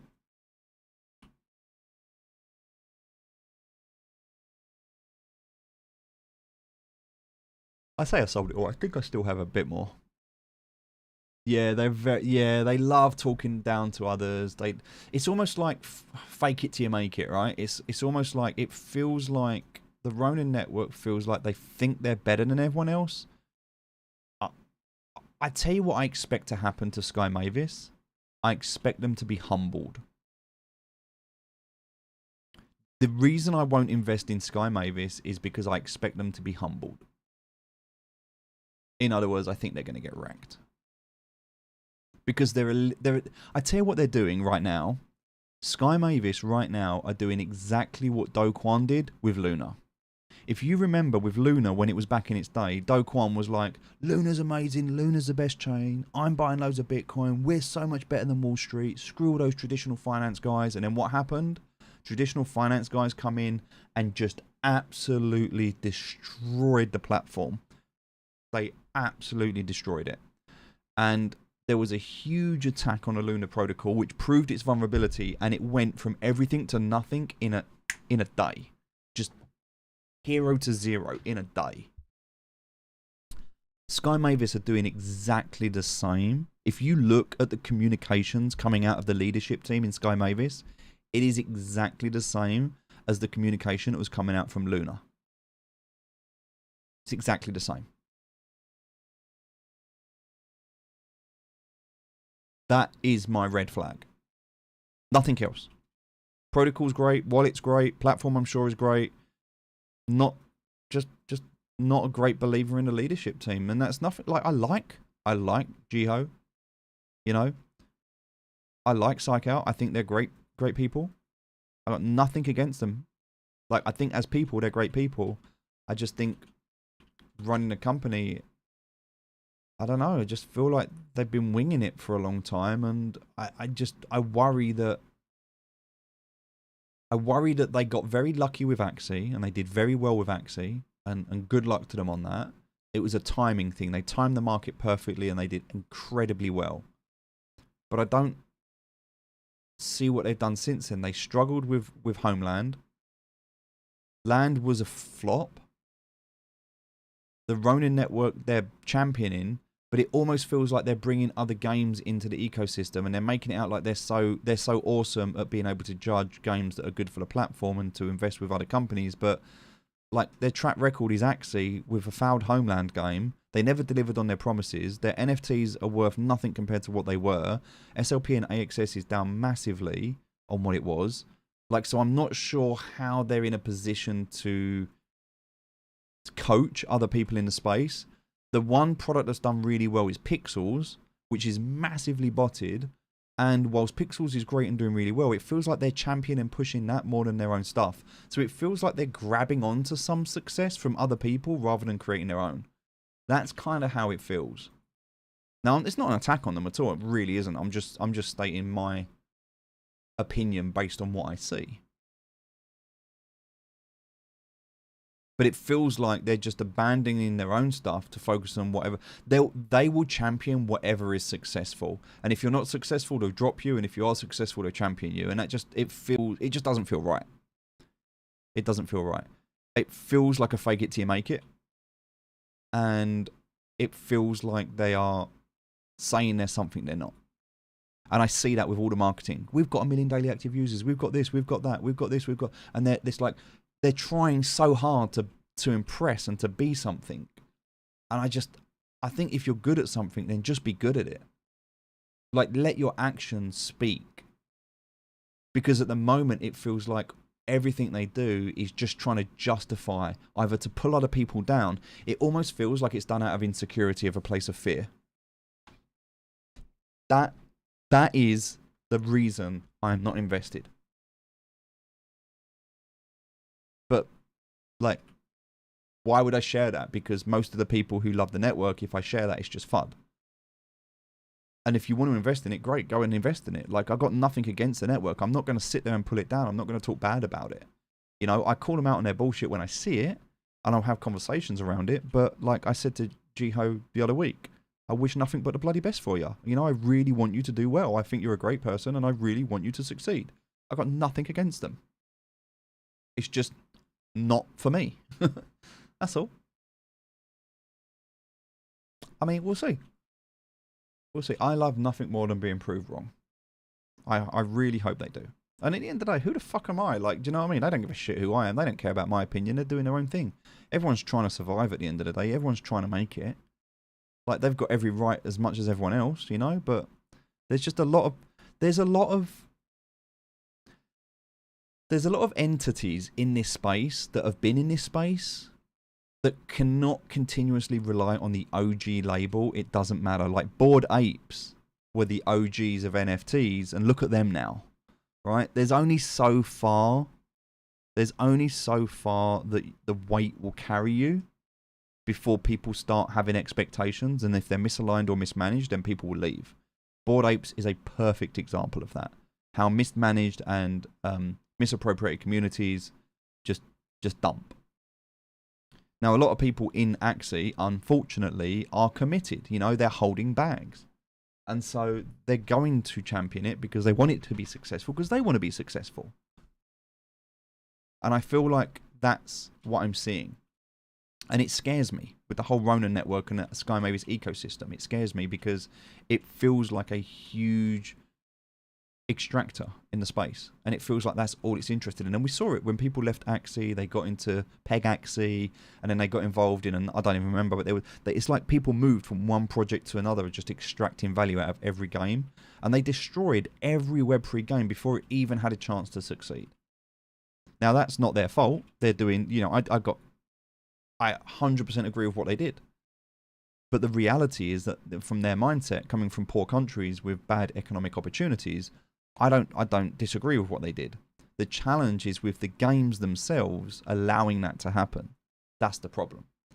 And that's what I'm seeing with a lot of these games that made these empty promises. Game developers are not economists. They're not financial experts. And so they're just winging it, building a game, trying to monetize it. I don't think 80 to 90% of the games that have been building for the last few years are going to be around in the next few years. I think that most of them are going to end up failing and disappearing. And I think we're going to capitulate potentially like 80% of the space. So the projects that you see right now that have been building for the last few years, I think less than 20% of them survive.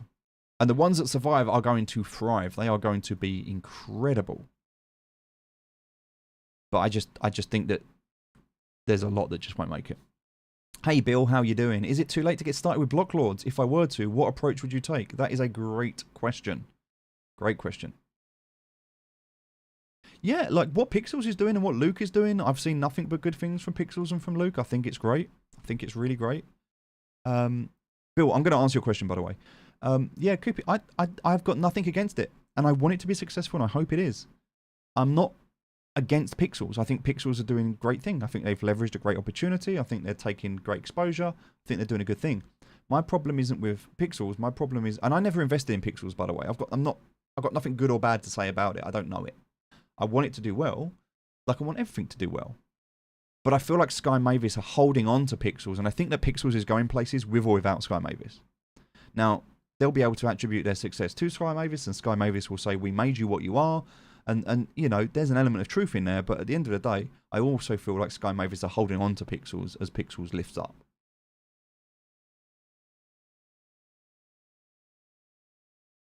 We'll see. But anyway, Bill, to answer your question, mate, and I've done videos on this, by the way, you can find them on my YouTube channel. It's not too late to get started.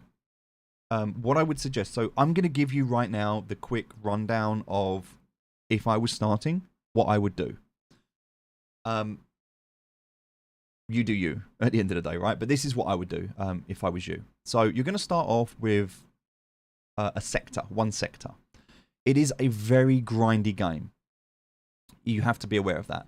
It's too late for the... Yes, it is too late for the airdrop. You're not going to get this airdrop. For you to get to level 8 Foreman House is going to take you about a week. You don't have time for the game drop. I would not worry about that. But you can set yourself up for the next game drop. So you can get yourself ready for the next one. The same with the season. Now, you are quite early in the season. You can come into the season, and I would recommend it. It's a good time right now. I jumped into the last season like a couple of weeks before the end. So I missed out on like a month. So I definitely recommend getting into the season. So the first thing I would do, and Bill, I don't know your financial situation, but this is what I would do if I was you. I would go away, and the first thing I would do before you do anything else, if you're going to play the game, is buy the Battle Pass. It's $10. Go and buy the Battle Pass. You'll get a 20% experience bonus, which is massive. But you also get this top reward track, yeah? And you get the leaderboard as well. So go and buy that. Get onto this reward track and start getting... This is going to boost you so much quicker, and you're going to get influence and packs and NFTs and other stuff as well. So do that. If you sell the NFTs you get along the way, you can actually recover the cost of the Battle Pass before you finish the Battle Pass. So just bear that in mind. But I would definitely do that.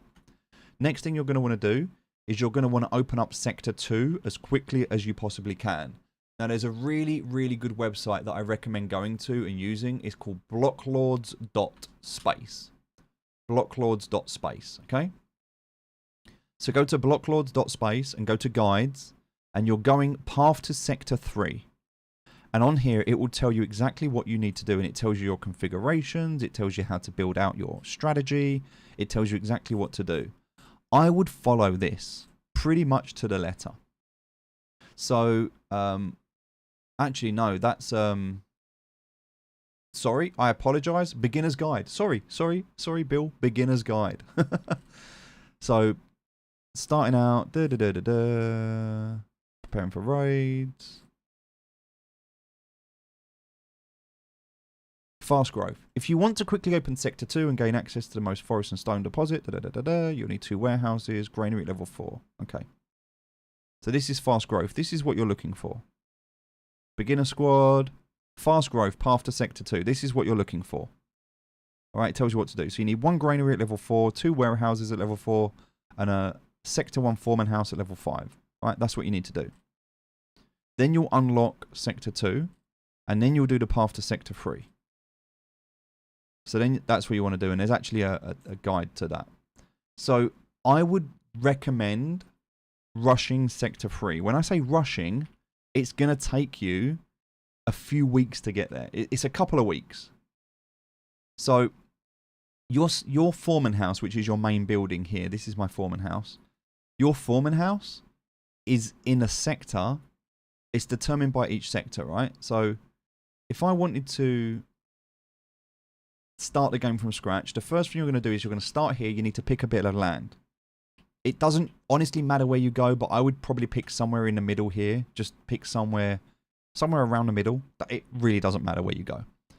So you pick your land. You move your farm there. You can move your farm later. It's not a problem. All right, so you've selected your land. You then go into your farm. You've got your battle pass, so you've done that. So the next thing you're going to want to do is you've got this foreman house, which actually I, for some reason, I can't click on it. I don't know why. Oh, there we go. So your foreman house will be level 1. You'll need to upgrade this to level 5. All right, and in order to upgrade this, you're going to need warehouse and granary. The reason for that is because you don't have enough storage. So you need storage. So your warehouse, you can have 2 warehouses. So I get all your buildings out, first and foremost, get all your buildings out. But I wouldn't upgrade. I would only upgrade your foreman house. And then as you're upgrading your foreman house, it's going to require you to upgrade your warehouses and your granary. And then you'll be able to unlock sector 2. So then get sector 2 unlocked. Right? Once you've got sector 2 unlocked, you can come back to sector 1 and you can upgrade your houses. You've got 3 houses. I would upgrade these all to level 5. Because it gives you an extra space, which means when you're resting, you can rest 2 people rather than 1. So having these all at level 5, this will be level 5, and then your warehouse and your granary, upgrade those to level 5 as well as this one. So this warehouse, and this granary, level 5. These 3 houses, level 5. Leave everything else. Just leave it all. Everything else can be level 1, whatever. It doesn't matter. All right? Once you've done that, you'll be in sector 2. So then unlock all the buildings in sector 2. Then what you need to do is this foreman house. So the foreman house in sector 2, you have to upgrade to level 8. And that takes a lot of work. So upgrade this to level 8. You're going to need the warehouse. Okay? To get the warehouse, you're going to need a granary as well. And upgrade it just the amount it's needed to be able to unlock sector 3. Once you've unlocked sector 3, put all your buildings down. I would leave these at level 1. I wouldn't upgrade them. Just leave it at level 1 for now. It's fine. Just leave everything at level 1 for now. Come back to here. Upgrade these 2 buildings to level 5. So now you've got these 2 at level 5. And then come back here and upgrade these houses to level 10. Okay? Which means you need to upgrade this foreman house to level 10. So foreman house here, level 10. These to level 10. Then come back here. Upgrade this to level 10. Then these 2 houses to level 10. Then come down here. Upgrade this to level 5. These to level 5. Then you can upgrade everything here in terms of your wheat fields and cow pens to level 5. Then you can come back up to the top here. And then you can work on getting this to level 15. Then get these 3 to level 15. And then as and what you want. At that point, you're going to have enough squads. But you want to get squads. And you get squads by your foreman house and your houses. So every 5 levels, you get an extra squad. And you want as many squads as possible. 69 is the maximum. Level 15 is the maximum house right now. I've been playing this game for a month. And this is where I am. So just bear that in mind. And I play a lot. Right, so high risk, high reward is what we're going for. It's going to cost us 100 gold. We lost 120 gold. So it's fine, but we did the high risk, high reward.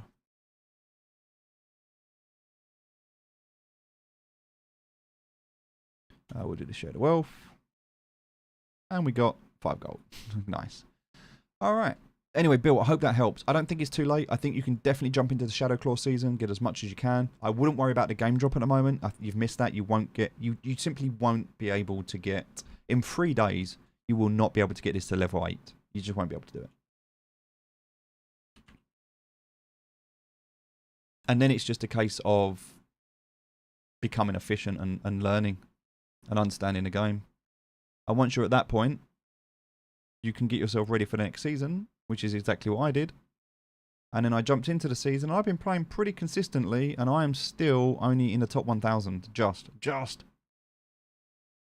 creeping around this top 1,000. Not even in it.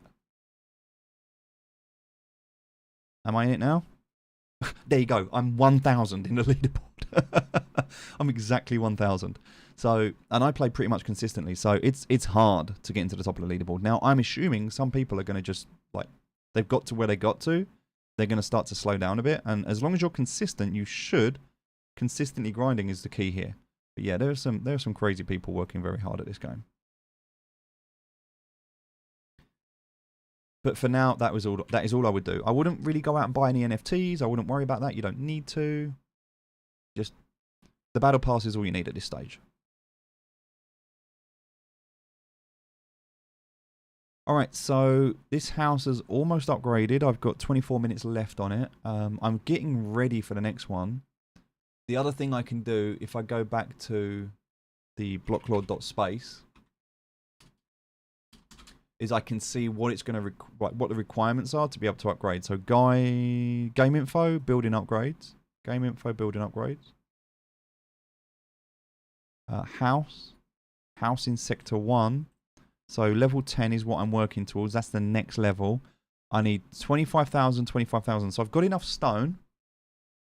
I need more wood. I also need... Wow, 7,000 of these each. I've got enough tools. Tools is fine. Alright, so I need more wood, and I need more planks, and I need more stone. So that's what I need to work on. So I can continue to do that. So for the miners, I need to refine stone. I just need to keep refining stone. So let's just keep that going. I can also buy some as well, so that's not too much of a problem. Same with the lumberjacks. I need the lumberjacks to be refining wood constantly. Get as much of this as I can, because you really don't get much. If I'm refining, you'll see here for every 50 bits of wood I get between 15 to 25. So it's, and you use tools as well, so it's less than half.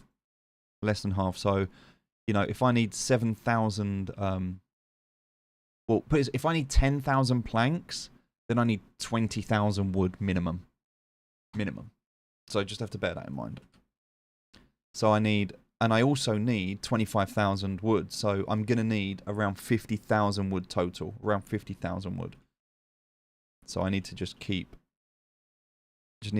chopping these trees down, basically. So just sending out as many of these as I can. And again, to do this, I'm going to use tools and food. So I need to make sure I've got constant tools and food, which I have at the moment. I'm okay. Then I need to make sure that my buildings aren't in disrepair. So all of the miners are resting or working, which is good. It's currently what I wanted. Good. All of the miners and lumberjacks are out working. Cool. And now the hunters, I can just work on the hunters. So now what I'll do, because I can do all of the builders on sector 1, and then I'll typically try and do the hunters and rest them in sector 2. And I'll alternate between the hunters and the farmers and cooks and stuff. Right, so that hunter can go out. And this one can go and debone to give me some food, to keep the food going. Alright, the farmers are good at the moment, so we'll come down here and I'll just get these two on these two plots.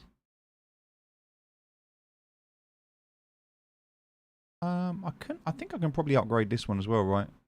Yeah, I've got enough to upgrade that. So I'm just going to take this up to a level 3. Only because these two are level 3 at the moment. Well, that one's not, it's level 2. But that's a level 3, that's level 2. This one I can upgrade as well, so I'll just do that. This one's level, so that's 3, 3, 2, that's going to be 3. Alright, so they'll be all 3 now, perfect. Because this is only a foreman house 3. I don't need to do this, but, you know. I'm just going to, it costs more to upgrade as well, by the way, here. So the resources, it costs more. I want to get these to level 5, but I need to get this to level 5. So again, it's going to cost a little bit to be able to do this. I don't think I've got... No, I haven't quite got the resources to get to level 4. I do want to get this up to level 5. That is definitely on my list of things to do. Because if I do that, that's 5, 5, and 5. So I'm going to get this one to 10, which I'm almost there. And then I'm going to get this one to 5. And then I'm going to get these to 5. Hopefully that helps. That's my plan anyway. Alright, so I can do that. Got the cooks, get the cows going. It definitely feels like it flows a lot better now. And remember, this is only part of the game. This is not the full game. The thing that you need to consider about this game, and the thing you need to remember about this game, is that this is just for now, right? So let's go and have a look at the main website very quickly and scroll down. So if you go to blocklords.com and scroll down, these pictures give you a bit of an understanding. So this is one thing that you can expect, which is the genealogy. Genealogy is going to be around your NFTs dying and you needing to breed. And so you're going to be able to, you know, as peasants and farmers, you're going to be able to level up and eventually, you know, contest and play in PvP. And this looks amazing. Like, this whole thing looks really cool, what they're building and what they're looking at. I'm excited to see what this turns into. But at the moment, we're waiting for this. This is a big part of the game. And there's another token called Ale, which will come out with LRDS. We're going to have PvP. So this is what PvP could potentially look like. Now, I don't know if this is like open world where you can like roam, or whether this is just, you know, click and actions and this is more like a cutscene. This could be like a cutscene, basically. I don't know. We don't know if it's going to be RTS or, you know, whether it's going to be turned, but like, we just don't know what it's going to be like. I don't know if you're going to be able to go into your farm, but it looks like at the moment these could just purely be... It says gameplay, but this could just be screenshots. But it's possible maybe eventually we'll be able to like roam around our farms. So if this is the future, this would be insane. Imagine Medieval Dynasty. Imagine a game like this, right? Every game has to start somewhere, right? So we're in this like top-down version of the game at the moment, which looks like this. But just imagine if, like, later on, you can actually go and roam around your farm, yeah? Look at a game like Blocklords that's being built, right? It's pretty cool. This, we already know about all of this. We've seen a lot of this. Again, a lot of this is conceptual. Some of it may not even come out. This kind of stuff we've seen. But, again, we know what a lot of this is like. It's all pretty mindless, boring stuff. But there's some pretty cool stuff here, right? So, yeah, a lot of good stuff going. So, but they haven't done an update since last year. Latest news. Literally, the latest news was last year, September. So we're kind of due. We're due a big update. Blocklords, 1000% looking forward to that. Really excited about that game. It looks great. I'm a Settlers connoisseur, so I used to play Settlers 1 originally back in the day, and this has got those kind of small vibes, you know, Age of Empires kind of games. German developers, by the way. Yep, can't knock them. German developers are on point.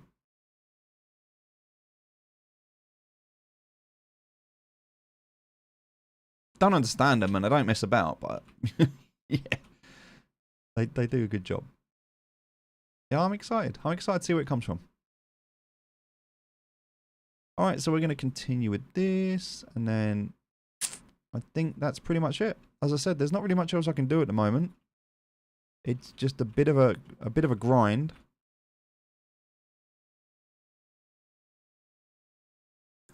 It's very easy to lose a couple of hours in this.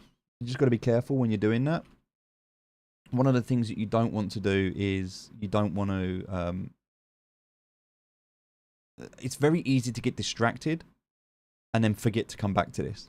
So I found it personally easier to set times where you come in and you focus solely on this and nothing else. Because if you have this running in the background, yeah, that's all good. But you're going to be very... like, oh, I've got to do something, and then you're going to forget about it, and you'll come back later, and you'll be like, oh, I was going to do that thing, and it's very easy to fall into bad habits. So I think it's better to have set times where you're like, do you know what? At 9 o'clock, 12 o'clock, 6 o'clock, whatever, I will focus on this game for a solid 15 minutes, and I'll just get everything done. And you can do it. If you're focused, you can do it all relatively quick. Otherwise, what happens is you could end up wasting an entire... Like, look at me. For the last 3 hours, I've been sitting here chatting away. I haven't really achieved much in the game. Now you might be, oh, but I've been playing it for 3 hours. Well, I haven't. I've been playing it for maybe 30 minutes. But I've been logged in for 3 hours. So your time being effective in this game, it's very, very good at causing you to get distracted and to not be efficient. So focusing on your efficiency in this game, I would say, is key. Because you could be logged into this game for 12 hours a day. But somebody else that could be logged into this game for 1 hour a day could achieve 10 times more. I think that's the key here.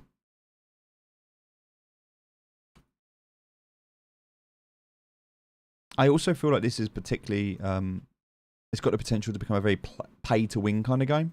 We'll see. I don't know what they're going to do with it, but it's got that potential. Whether that's what it becomes or not, I don't know. But we'll see. All right. Ladies and gentlemen, thanks for watching. Look after yourselves. Have a great Easter. I will speak to you all soon.